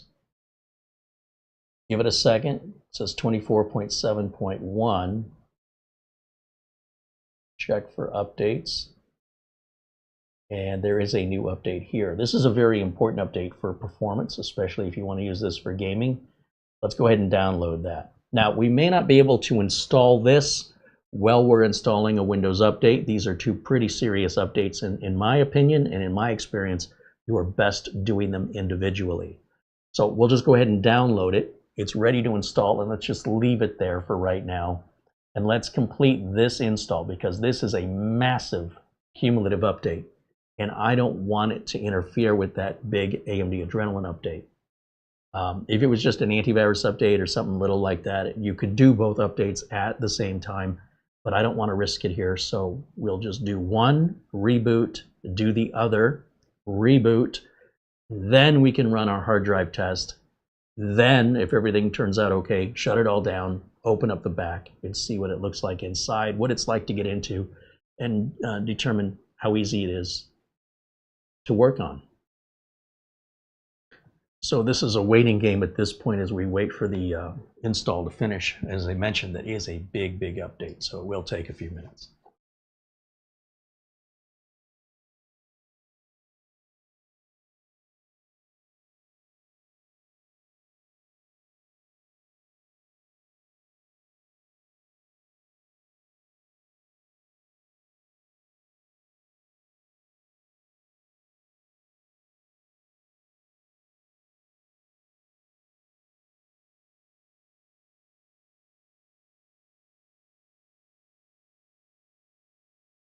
Andy wants to know, why are they running the RAM at only 4800 megahertz? I think DDR5 ought to run at 5600.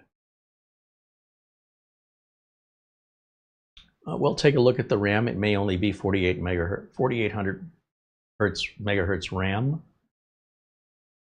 We'll open it up and look at it and see what they got in there.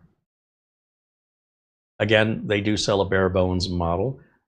I've never had a customer once ask me about the RAM speed, not in real life. I've only seen that on the internet. So whoever these people are that are looking at RAM speed, I've never met them in real life. I just want you to know that. There's just a completely different world online, a different attitude, a different culture than from the average computer owners, especially ones that are looking for service or looking to buy a computer. It's just not something I encounter in real life. So I don't even pay attention to it myself because customers aren't asking. I'm not looking, I don't care. I couldn't tell you the RAM speed on the streamer. I've found that the RAM speed really doesn't make any difference whatsoever. I've experimented with it, and the only time I can see any difference is in particularly on AMD machines if you're doing gaming. So if you're not gaming, like opening Windows or programs within Windows, your startup, I don't see any benefit at all.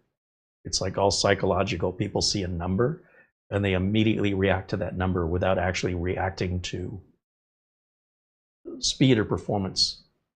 It's like, well, whatever it is, it could be better. I don't agree. I mean, we're talking fractions of milliseconds here. Let's go back over here. This looks like it needs a reboot. And yep, hit restart. We'll let that reboot and then come back over to camera one. But I understand. I mean, the companies that make RAM, they want you to buy the fast RAM. They make a much higher profit margin off of that They don't want you buying the cheap stuff. And their marketing is doing a great job. And the content creators are pretty much playing right along with it to give you an illusion that the little tiny bit more you're going to get, even though it's a big number, like 4,800 to say 6,000, it really, a couple of frames per second. That's all you're getting. And then they're going to charge you this much extra to get that much more.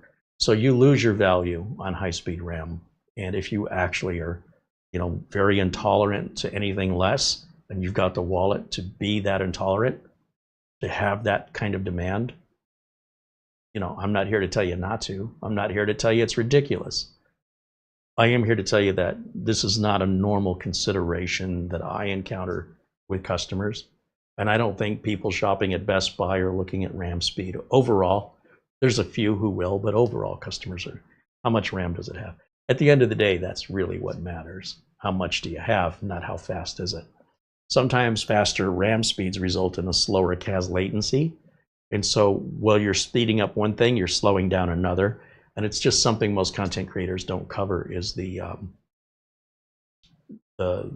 extreme price gouging that happens for these changes in numbers. And RAM is made up of a bunch of different numbers, not just the speed. There's also the CAS latency is a big factor.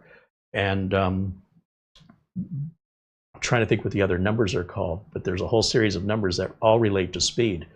And if you're only focusing on the one number and you're not looking at the very least, the CAS latency, you might find you're trading CAS latency for frequency, or frequency for CAS latency. If you want everything low or everything really fast, low CAS latency, high frequency RAM, then the price just keeps going up and up and up. But the reality of using that RAM and being able to utilize all those features typically results in a very small benefit, very small. So if you're manufacturing a laptop, let's say you're Nimo, and most of your customers don't care about stuff like that. And what customers care about is how much is this? Then you find the middle. You say, okay, I'm not going to put a high-speed Gen 4 drive in here when most people don't care, and it makes milliseconds of difference in reality for most people. If you're not most people, we'll sell you a bare bones unit, and you can put whatever RAM and storage you want. But for the masses, for everybody else that represents the mass majority, we're talking 95+% of buyers, they want to know how much storage, how much RAM, and how much money. The speed of which they don't ask. They want to know the processor. They want to know, sometimes they want to know the screen resolution, even then, usually not. Very few people ask questions about IPS versus AMOLED, all that stuff. Like, they don't, most customers don't even understand any of that and don't care. They look at it, they like it, or they look at it, they don't like it. And often what determines if they like it or not is the price. The best example I can give you is I was working at a computer shop where we built computers, a company called Naga Systems, N-A-G-A, Naga Systems. And the Roach Coach, the food truck, pulled up, and it was a little early, and we went out there and got breakfast. And we had like a little picnic table kind of thing set up in the warehouse where we were building computers. We all sat down around it. Everybody just took a 20-minute break. And we all got our food from the Roach Coach. And the boss looks up at me. He's eating. He's sitting across from me like where you are. And he looks up and he goes, this is pretty good bacon and eggs for $4. Now, I had to stop and think about what he just said. And I asked him, you're saying it's good bacon and eggs for $4? He says, yeah. I said, so if it were $6, it would not be good bacon and eggs? And he stops and he thinks about it. And he says, yeah, that's exactly what I'm saying. My brain doesn't work like that.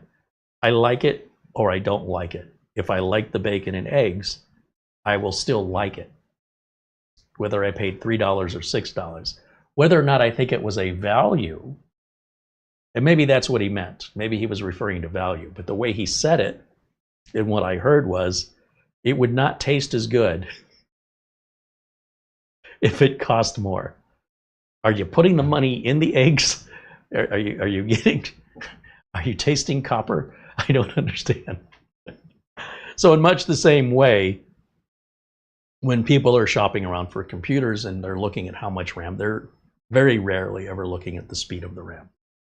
But again, that's why they, Nimo does accommodate that with bare bones. You can put whatever you want in there. So they obviously want to build it as cheap as possible, because 100% of the time, and you included, you guys are looking at price. And if the price is already too high, right there, that's most people just keep walking. They won't try and figure out why. If that one's got 16 gigs of RAM and a 1 terabyte drive, and this one has 16 gigs of RAM and a 1 terabyte drive, and that's the same warranty as this one, but this one's $100 less than that one, I'm going to buy the one that's $100 less.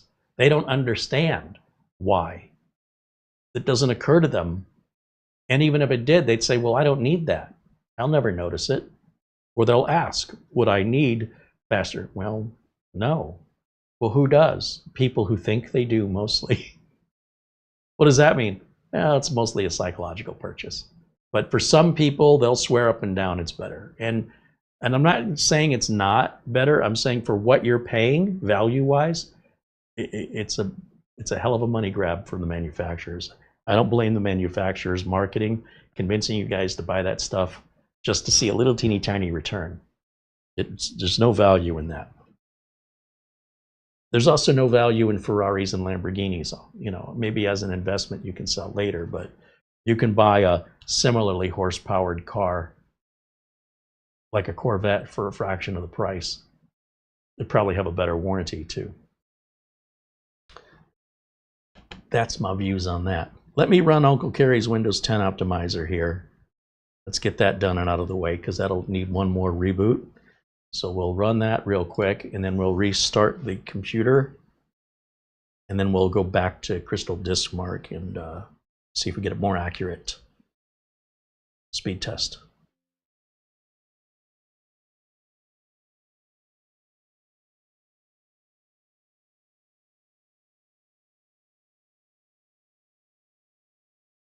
Andy says, I thought it might be a heat issue.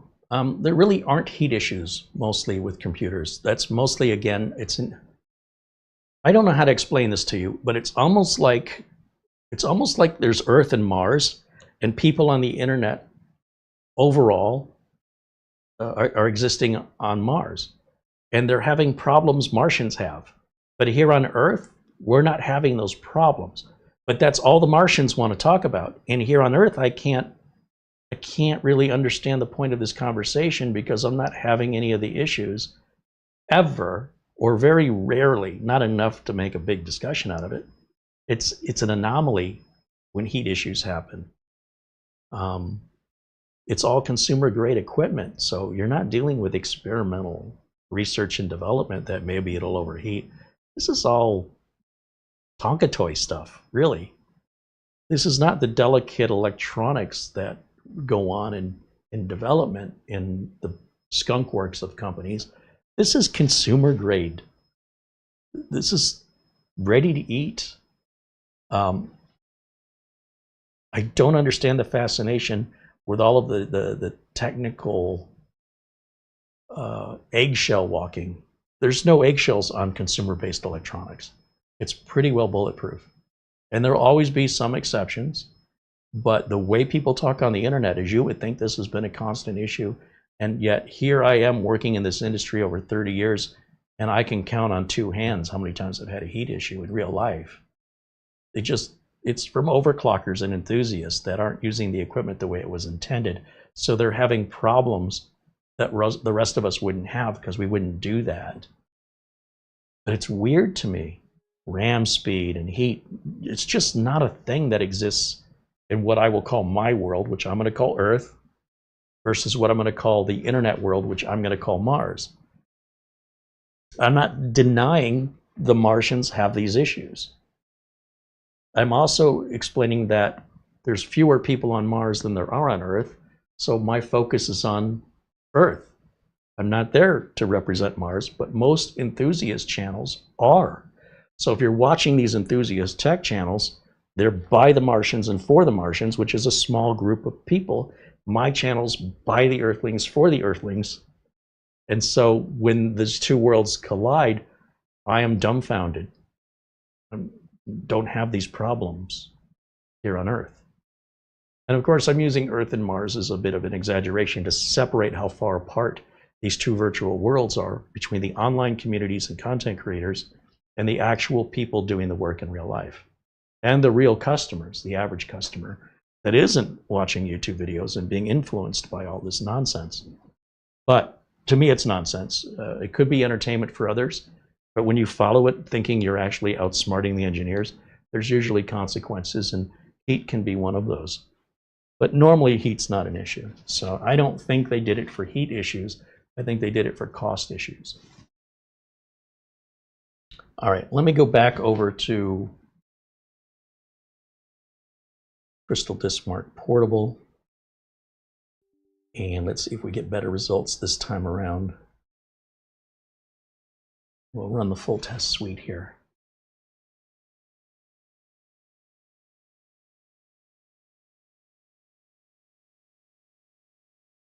No, it's still not good.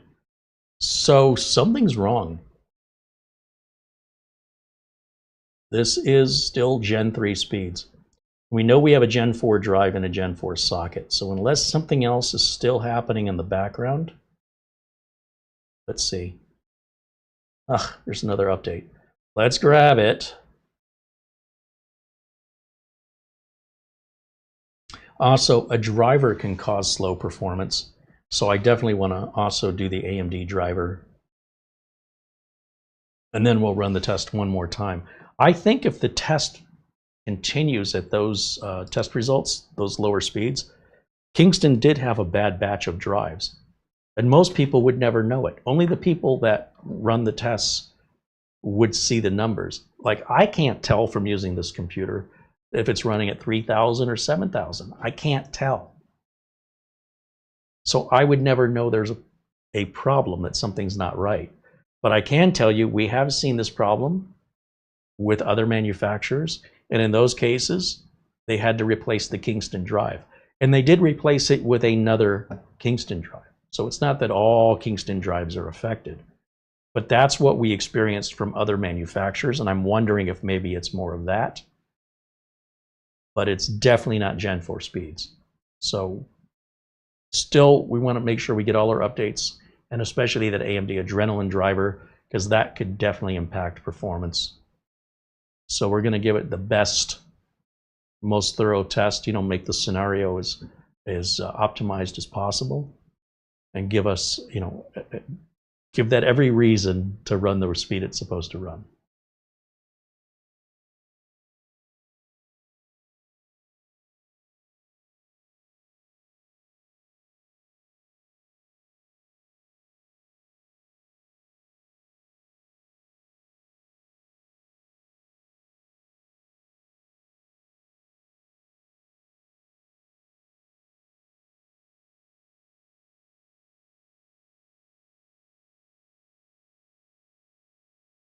Phil Stott said, my phone died over the weekend and I was doing an online thing trying to resolve it. I love how they recommend calling to fix the problem. How do you call from a non-functioning phone? This has been a problem in technology for as long as I can remember. Best Buy, when I used to work at Best Buy, they once ran a sale on VCRs. And not to worry, the VCR included a free videotape on how to hook up your VCR. I want you to think about that. Working at the help desk, we certainly had times where somebody would call and say they lost their email password. And the help desk, the support technician would say, not a problem, we'll go ahead and email that to you. We got to keep it secure so we don't really know if you're who you say you are. So in order to verify that you are who you say you are, we'll just go ahead and kick that off to your email address. And of course, the person's like, I don't think you understand me. I cannot get to my email. You cannot send it to my email. I cannot see my email because I need my email password reset. So that's usually, that usually happens once to every new IT person. But I have seen this over and over and over and over again. Yeah, just give us a call. With what? The phone doesn't work. How am I supposed to call you? My computer doesn't boot. Just download this file. I can't download the file if the computer doesn't boot. Some things are never going to change, man.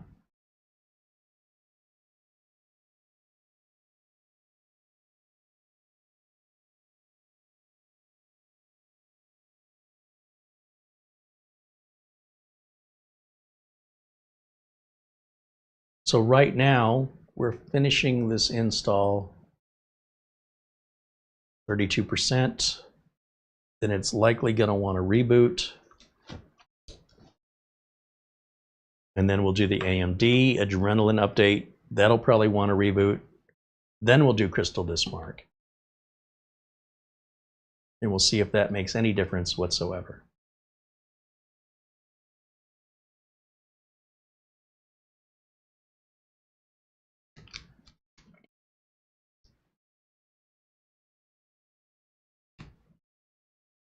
Man, it's hot in here. Crazy.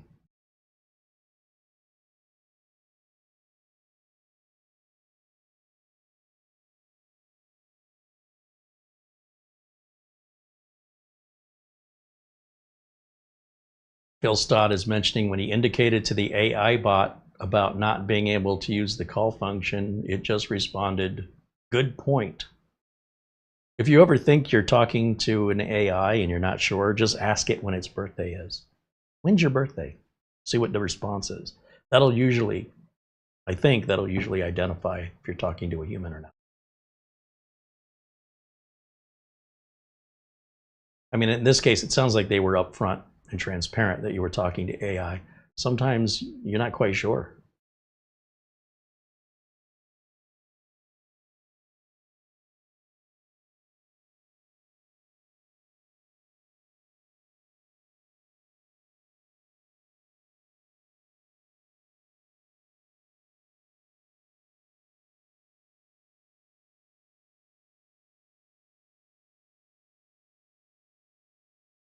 Anytime you see a cumulative update coming through, those are usually a bunch of updates all packaged together, and that's going to be a big download and a big install. So be prepared. If you see that word cumulative, bring a Snickers bar. It's going to be a while.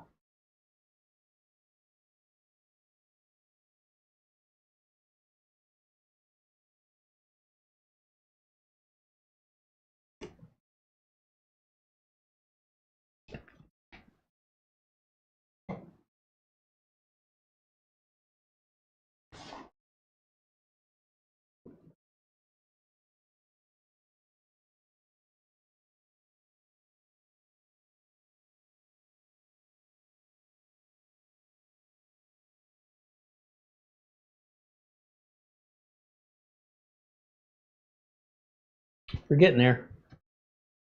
Slowly but surely. Most riveting video ever, isn't it? You know, the downside of me doing this off camera is you don't get the real unboxing experience. And so it's always sort of this, for me, do I want to speed up the review by doing a lot of this off camera? But if I do it off camera, am I doing you a disservice by not being fully transparent and genuine about what the expectation should be if you're buying a machine?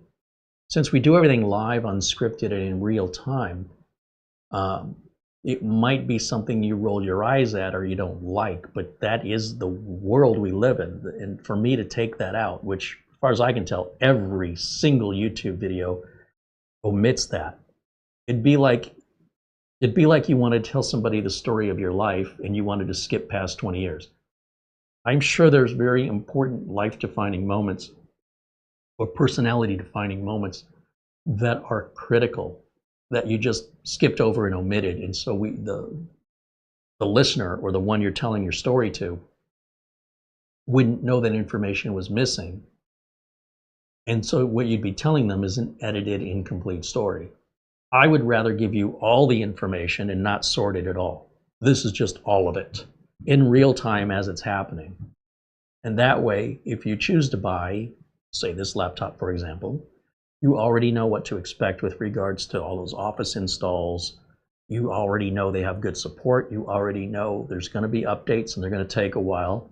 And that I recommend you do these updates before you start installing all of your software. So what if you decide not to do it that way? What if you say, I don't agree with Carey, I'm taking it out of the box and I'm starting to configure everything the way I want it. I'm going to put my printer on there, I'll set my email up, I'm going to move all my data over, and I'll let the updates go in the background. I'll get them eventually, I don't care.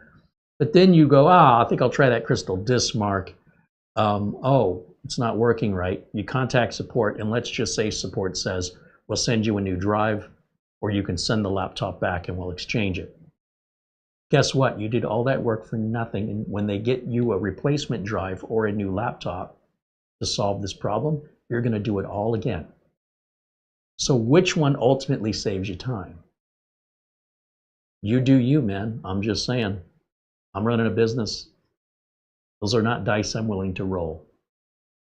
At this point, if we cannot resolve the NVMe issue, then we're going to reach out to support and find out what they say. And who knows, maybe this will become their test.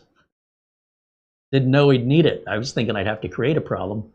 But if this doesn't solve the NVMe speed issue, we're going to open a support ticket.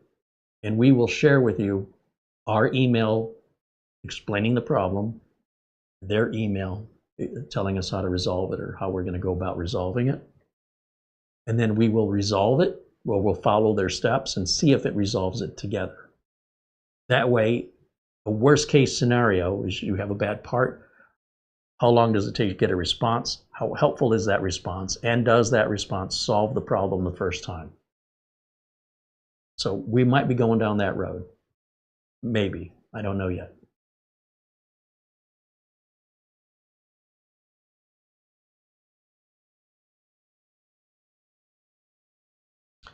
Taffer joins us and says hello. Welcome in, Taffer.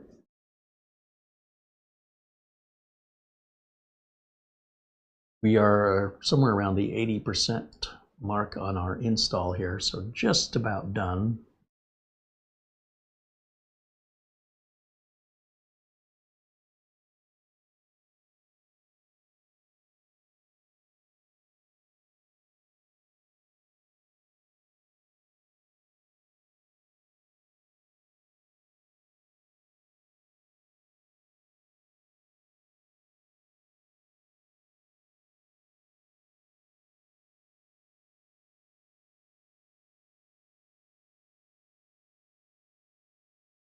Our friend Luke Greenia says it's time for bed. What? At 5 o'clock in the evening? Oh, I guess he works nights. He goes to work at 1:30 in the morning. Oh, yeah, you better get to bed.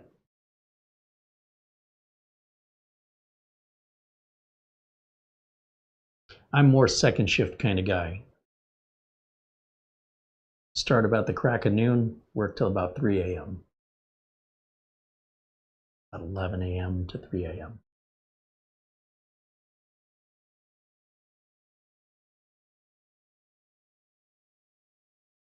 Our friend Mitch is doing well. Talked to him the other day, and yeah, hopefully we'll be able to have him back on the show here in a couple weeks.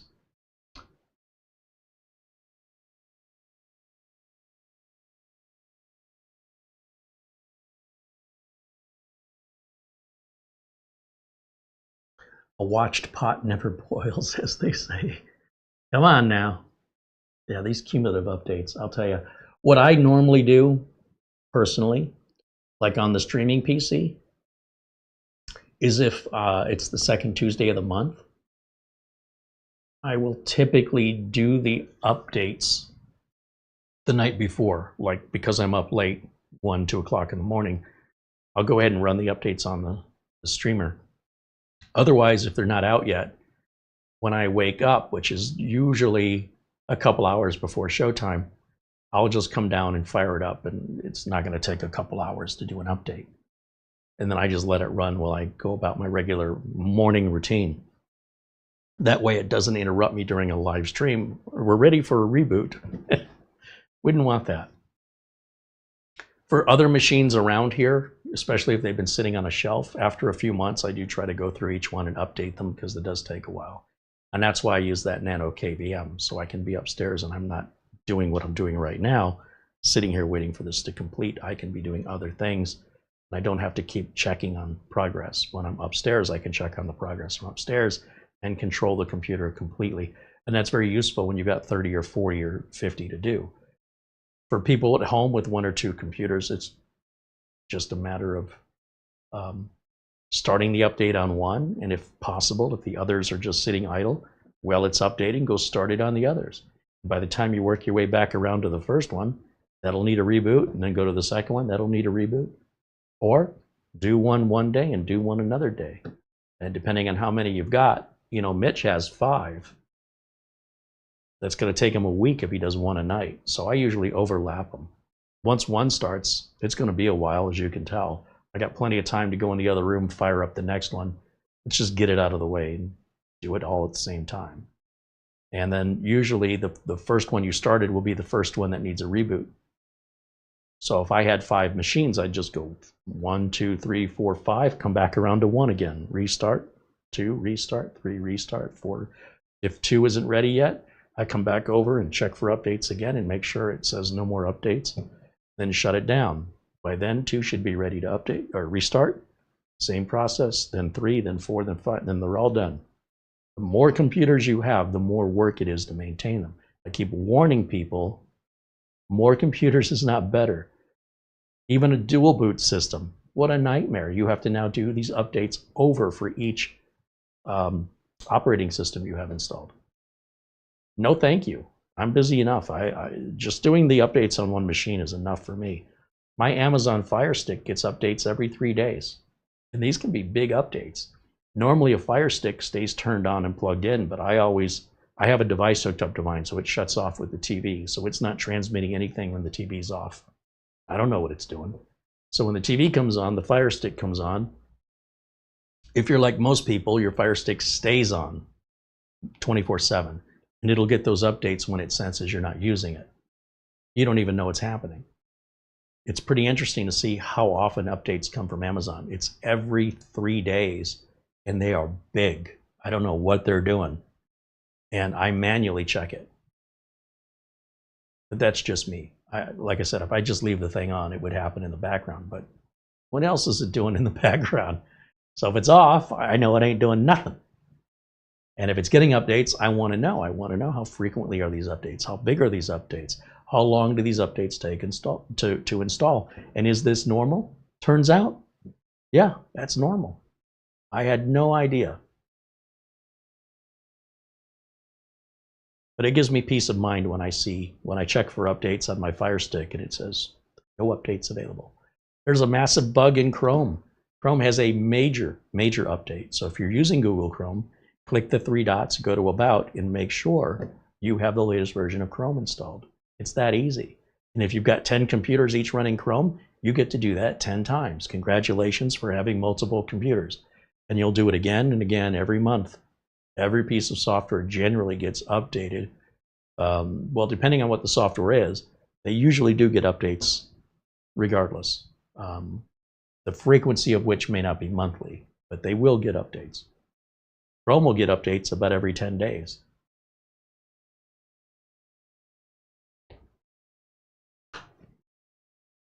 It does eventually happen for you automatically. If you want to leave yourself vulnerable until someday and trust it, go right ahead. I don't trust it.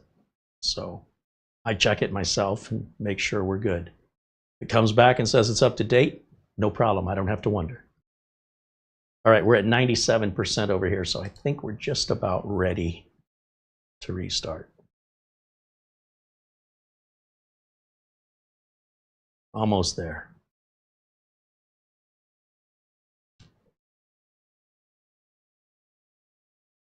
Bill Sony says hello. Bill wants to know, is the laptop $255? That was the budget entry-level model of laptop with the 15-inch screen. This is a higher-end Ryzen 9 laptop with a 17.5-inch screen. Please read the video description and you'll see the links to everything. And be sure and rewind this video back to the beginning to see everything you've missed, because we've already talked about all of that, Bill. Let's go ahead and restart now. And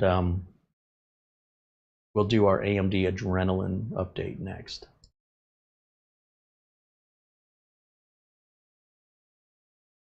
Chris Johnson said, I'm feeling done for today.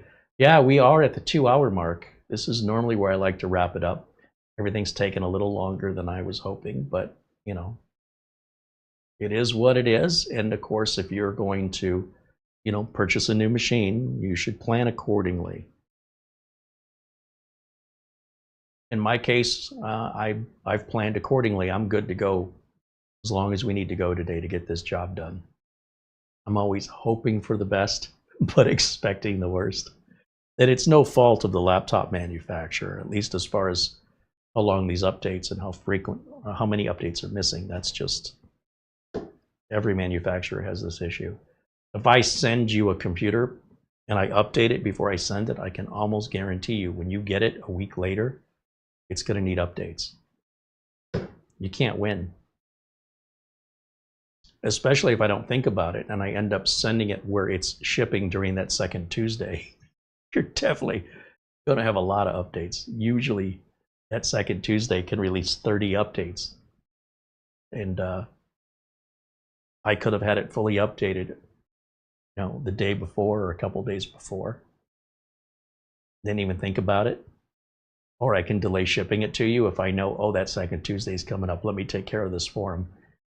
Given a choice, do you want to wait a few extra days to get your computer, or do you want it sooner? Almost 100% of the time, people want it sooner. So it is what it is. It could be video card driver updates, Windows updates, Chrome updates, etc., etc., etc. There's too many bad people online around the world trying to steal from you. And these updates are in response to that. When people stop attacking complete strangers for no reason other than to steal from you, then these updates will stop being necessary, at least the frequency of them. The vast majority are security responses that are affecting an exploit that's been discovered that is affecting victims. And they're trying to keep you from being a victim. Well, they can't stop you from clicking on bad links and opening attachments. They can at least close exploits and the services that are running that you just have to be connected to the internet to get infected if they don't close and patch these. That's why the Windows 10 support ending is so critical, because people are completely ignorant of it. Generally speaking, the public doesn't understand internet security. And generally speaking, they haven't all yet been affected with data theft or identity theft or ransomware, but they will. They absolutely will if they stop getting updates or they dismiss them as being a pain in the butt. That's why Microsoft doesn't charge for them, and it costs them millions to pay their developers to write this code, and it costs them millions to distribute it over the internet. Someone's paying for all that. They're offering it to you for free. So to complain about it, I don't get it. It's like so clueless. It's like not understanding you're going to get wet if you get in the water. Seems like basic information to somebody like me, but people act shocked. I didn't know I was going to get wet. I didn't know you had to patch a hole in the boat or you drown. I just thought it was nonsense. Well, now you know. I'd prefer you didn't find out that way. All right, let's go back over to the desktop. And our AMD Adrenaline hasn't loaded yet. It's still loading. That's always slow to come up. There it is.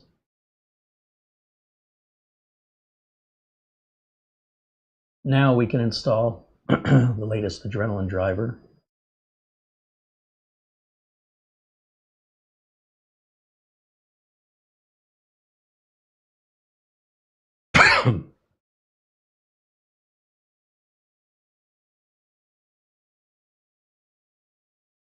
Now, I did leave the box check that said allow AMD to report, any issues.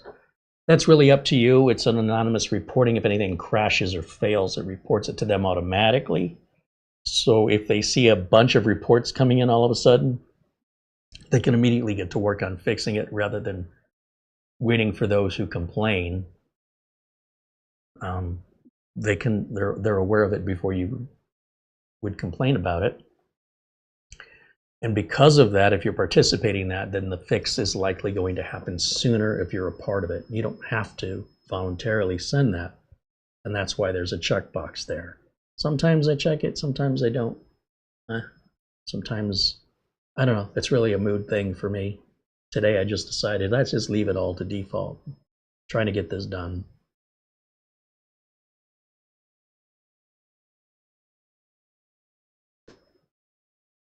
Things like AMD drivers improve your performance, your security, and your reliability. That's why they're important.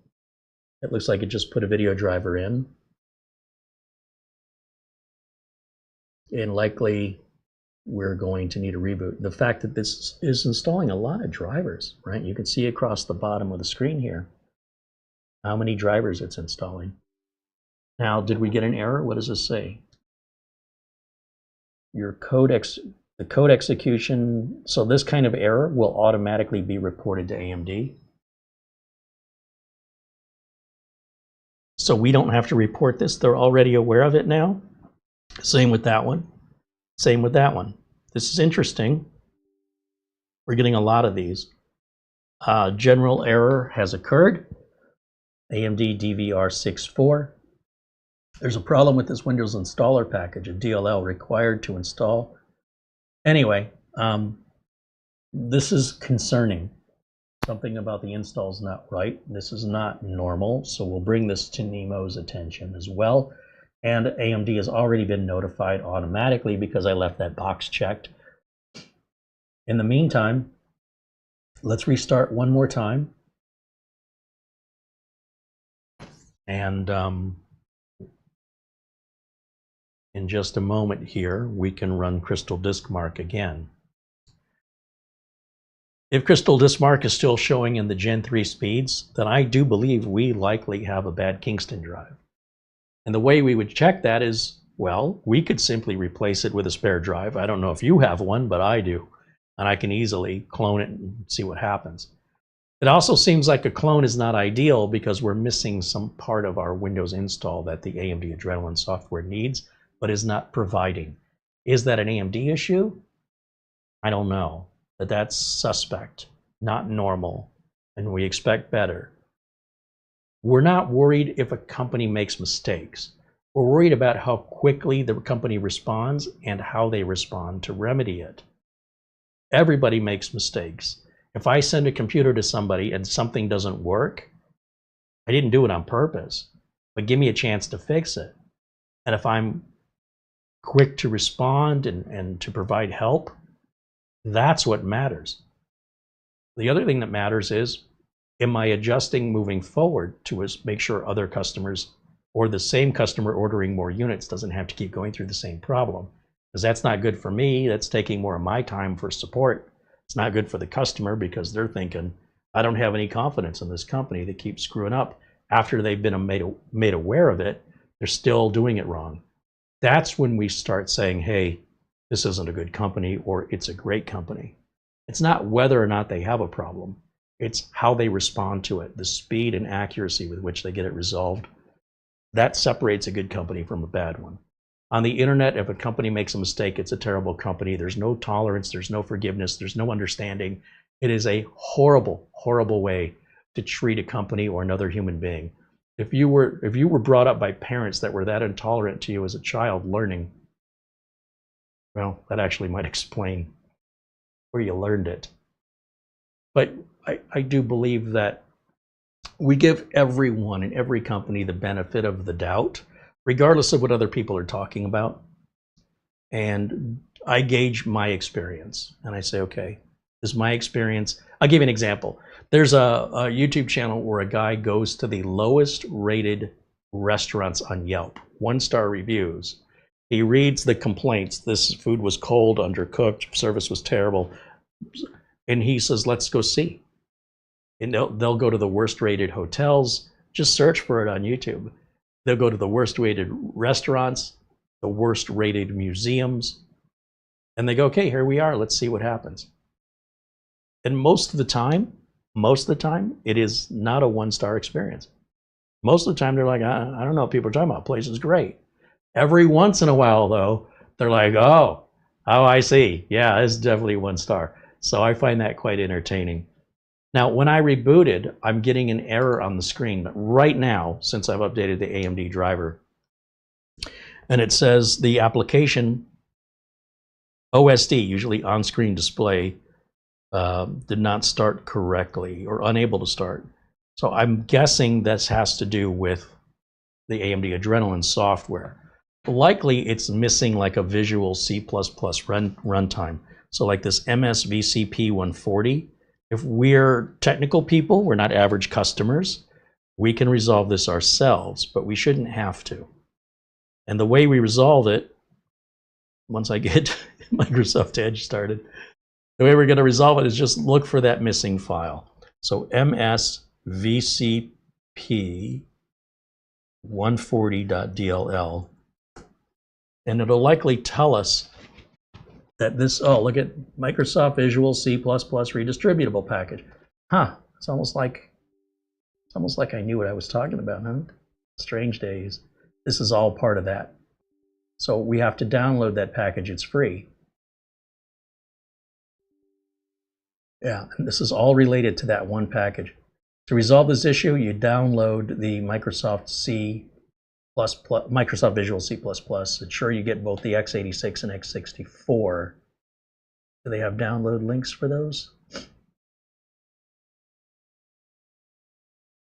This is going to just keep happening now.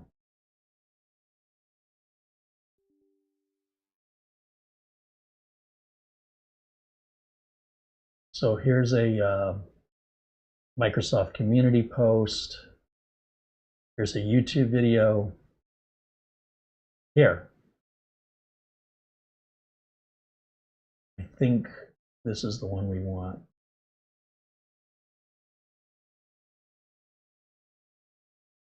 This says it's for Visual Studio. I don't necessarily need it for Visual Studio, but I suppose it's the same regardless of what we're using it for. Select the language, English, and we want both the 64 and the 86. Let me just get this out of the way, because every time I close it, it opens again. Not a very big download. There's the 64. Where's the 86?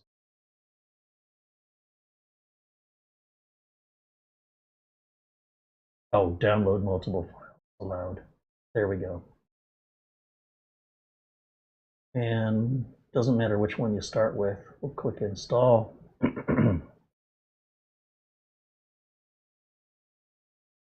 Another version is already installed. Is it because of this?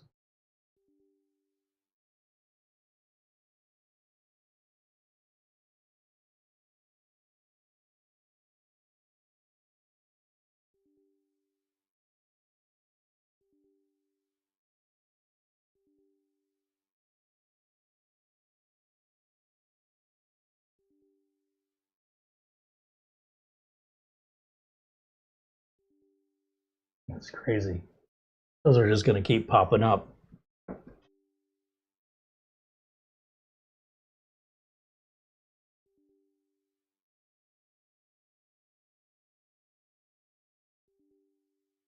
That's why we do these live, folks.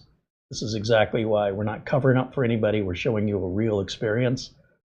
And should be able to resolve this ourselves, but we shouldn't have to. Let's see if maybe just the x86 was missing, since this application just keeps trying to restart, which is the AMD Adrenalin software. In order for us to move past this, let's do a restart now.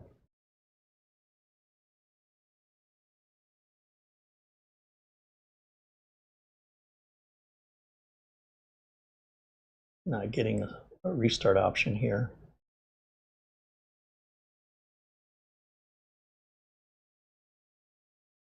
There we go. Whenever that error message popped up, it wouldn't let me restart, and every time I close it, it pops up again. So I have a few seconds. It's like when you're entering code, it's like you have 15 seconds to enter your code, or you have 3 minutes to put your credit card information in to complete your sale. Who can enter it that quickly?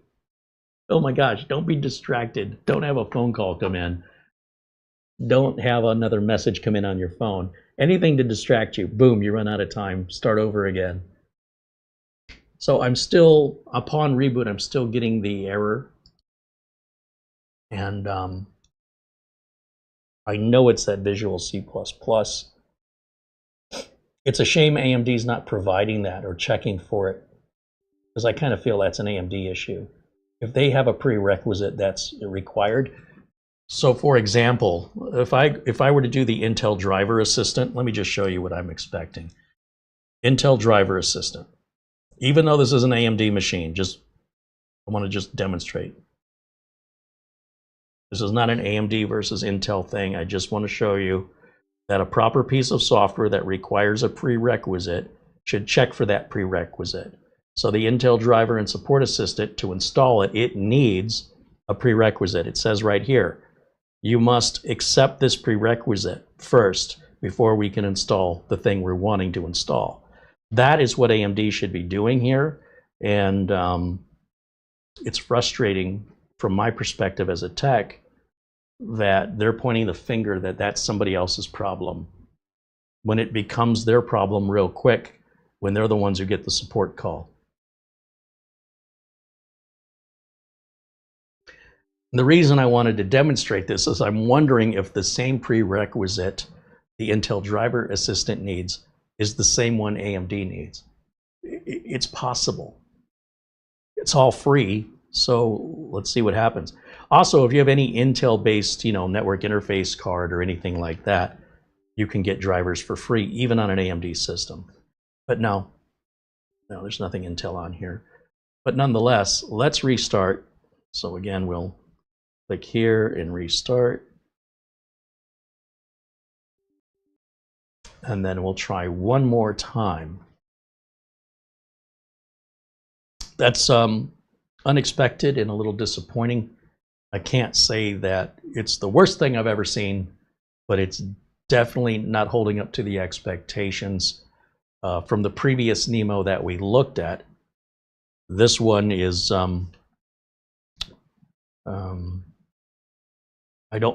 I think it's a configuration issue with Windows is what I believe is happening here. And you'll see right when it comes up, we immediately get the on-screen display error. OSD.exe application error. And whatever that is, if we type in OSD.exe application error, we can fix it ourselves. However, I don't think we should have to. If you buy something new and it needs you to fix it, I'd say return it, or at least contact support. And I think that's what we're going to do. And we're going to ask support about our drive speed, and we're going to ask support about this error message after updating. And let's see what support says, and we'll report back to you guys. I don't think Cinebench is likely going to be any better right now. Not Cinebench. Crystal Disk Mark.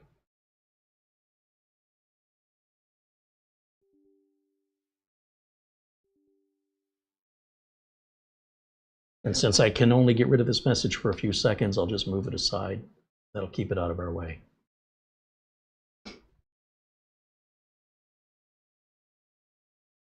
Yeah, we're still Gen 3 speeds here. So with that being said, we know we're in Gen 4 mode with a Gen 4 drive, so this is not a BIOS issue. I don't think it is. I think it's a Windows install issue, and I think we have a bad Kingston drive. That's my theory as a tech, as a professional tech. That's how I'm diagnosing it. Let's see what their support has to say. And as far as opening it up, let's not open it yet, because I don't want them to, not that they would, but some support would say, well, did you open it? So let's not open it today. Let's follow up with this. When we hear back from support, we'll share the message with you so that in a worst case scenario, if you experience something similar, they do have hassle-free returns for 90 days. If you buy it from Amazon, you can do an exchange. However, apart from the Kingston Drive issue, the issue of all those Microsoft Offices being installed, you'll still have to take those out. The issue of any missing Visual C++ redistributable packages means you're just going to re-encounter that error again. So the other thing you could do is do a complete wipe and reinstall of Windows, and Nimo will say, hey, you can just download it from us, and then you don't have to worry about the drivers. But that also means you may be getting all those offices again, and you may be getting the lack of C++ redistributable. Because if Nimo is encouraging you to download their installer and the problem is their install, you're just going around in circles. So if you do it yourself, then you just ask Nimo, just give me the drivers, and they will. I'm told they will. And I'll do it myself. If that's the case, you might just order a bare bones unit and not worry about it. But that still doesn't resolve the issue with the Kingston drive, which I think this is part of a bad batch of Kingston drives. So we have to follow this up with a part 2. And this is why we do these reviews. Everything about this company I have liked so far. And while I'm a little disappointed that we're having these issues, again, it's really about how are they going to respond? How much time will we have to wait for a response? What is that response? And does it resolve our issues? And we're going to follow up with them, because at the end of the day, we want to give them the best, most helpful knowledge to make a better product, make them aware of our real experience. And because this is live and unedited, they can go back and watch this video in real time to see everything from the unboxing to where we are now. Nothing has been hidden off camera. Nothing has been edited out. And that way they should be able to recreate the exact same steps with the exact same errors. That will lead them to a fix. That will lead them to selling a better product. That will lead them to having customers having a great experience. And that's our intent, is to help, not to criticize, not to shame. We're going to give them every opportunity to replicate and correct and move on. And I expect that's what we're going to get from them, because everything that they say is they have outstanding support. But we're about to find out. Who knew that's what today's video would lead to? But that's why we do this. Real experiences from real people with real products that make claims. And what happens if you need to call them on those claims? Do they follow through? Do they take their time? Do they stall? Do they blame? Well, now we're going to find out. So with that, thank you guys so much for joining, and thank you, of course, to our good friends Buster, Charlie Purdy, as always, as well as, who am I forgetting? Was it Barry? I think it was Barry Klein, also sent us a very nice gift card. And yeah, I think I covered everybody. Also, thank you for all of your super chats and membership renewals. Let me just jump over here and say thank you to Peter, who joins us from the Netherlands, for your super chat. Thank you to Shop Persian Rugs with a $5 super chat. He says, I've been listening, but I finally got 15 minutes to watch. And hello, thank you, Shop Persian Rugs. And Barry Klein with a $5 super chat. He says, I'm just testing to see if I can buy Windows XP by purchasing a super chat. And of course, our good friends at SCD Keys, we want to give them a shout out and a thank you as well, as they continue to offer 30% off with coupon code CAREY to their already discounted Windows and Microsoft Office license keys. And I have a logo to show with that. There it is. And our friends at SCD Keys, these are the licenses that I use when I build computers and sell them to clients. This is where I'm getting them. I used to buy them, if you remember, I used to have to buy them from a key seller that only sold the system builders, so you guys couldn't buy them. I'd have to buy them, and then you guys would have to buy them from me, and that put me in the middle, which I didn't like. And they were also a lot more money, 3 times what I was paying, which was still a third of what you guys would pay at Newegg or Microsoft. So now we all pay the same price. There's no more of this only system builder stuff. And I provide those links to the versions of Office and Windows 10 and 11, Home and Pro, in the video description below the video, and use that coupon code CAREY to get an additional 30% off. They stand behind everything they sell. There's 6 months of support. Should you run into any issues with them, let them know. They'll fix it. You got to tell them first. Don't get all upset and like you got ripped off. You might have made a mistake. They might have made a mistake. First thing you got to do is let them know. You're having a problem. Likely you're never going to be in that scenario. But if you're one of these people that's like, what if, they're going to take care of you. But what if they don't? Then I will. What if you don't? I always do. All right, guys. Thank you to Mara, of course, for all the work she does in the background with our thumbnails, administrative tasks. And thank you to all of our members who make these videos possible.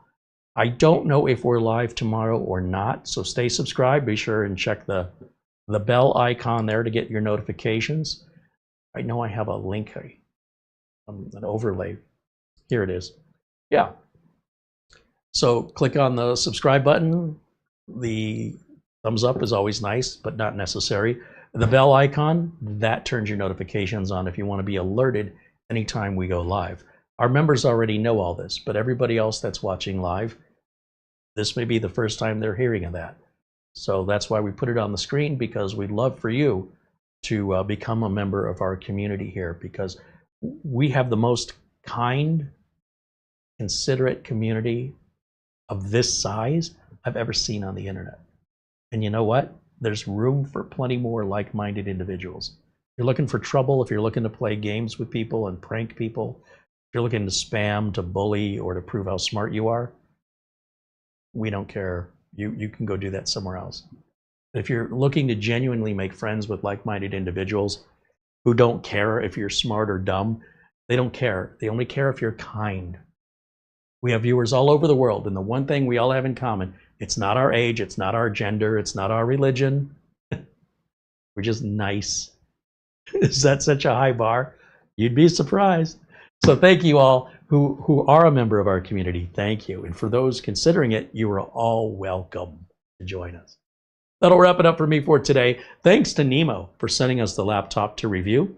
And we'll be following up to see how we deal with these issues, or not how we deal with it. I know a way to deal with it, but I'm going to restrain myself. This is very difficult for me, by the way. And just follow their instruction and see if it leads us to our solution optimally. And we will do that with you guys on another follow-up live video. We're not doing anything off camera. I'm literally shutting this off as it is. And then the next time I turn it on will be on camera. So everything is transparent, genuine, and authentic. Nothing is manipulated, omitted, or edited. Thank you again. We'll see you all very, very soon. Until next time, bye for now.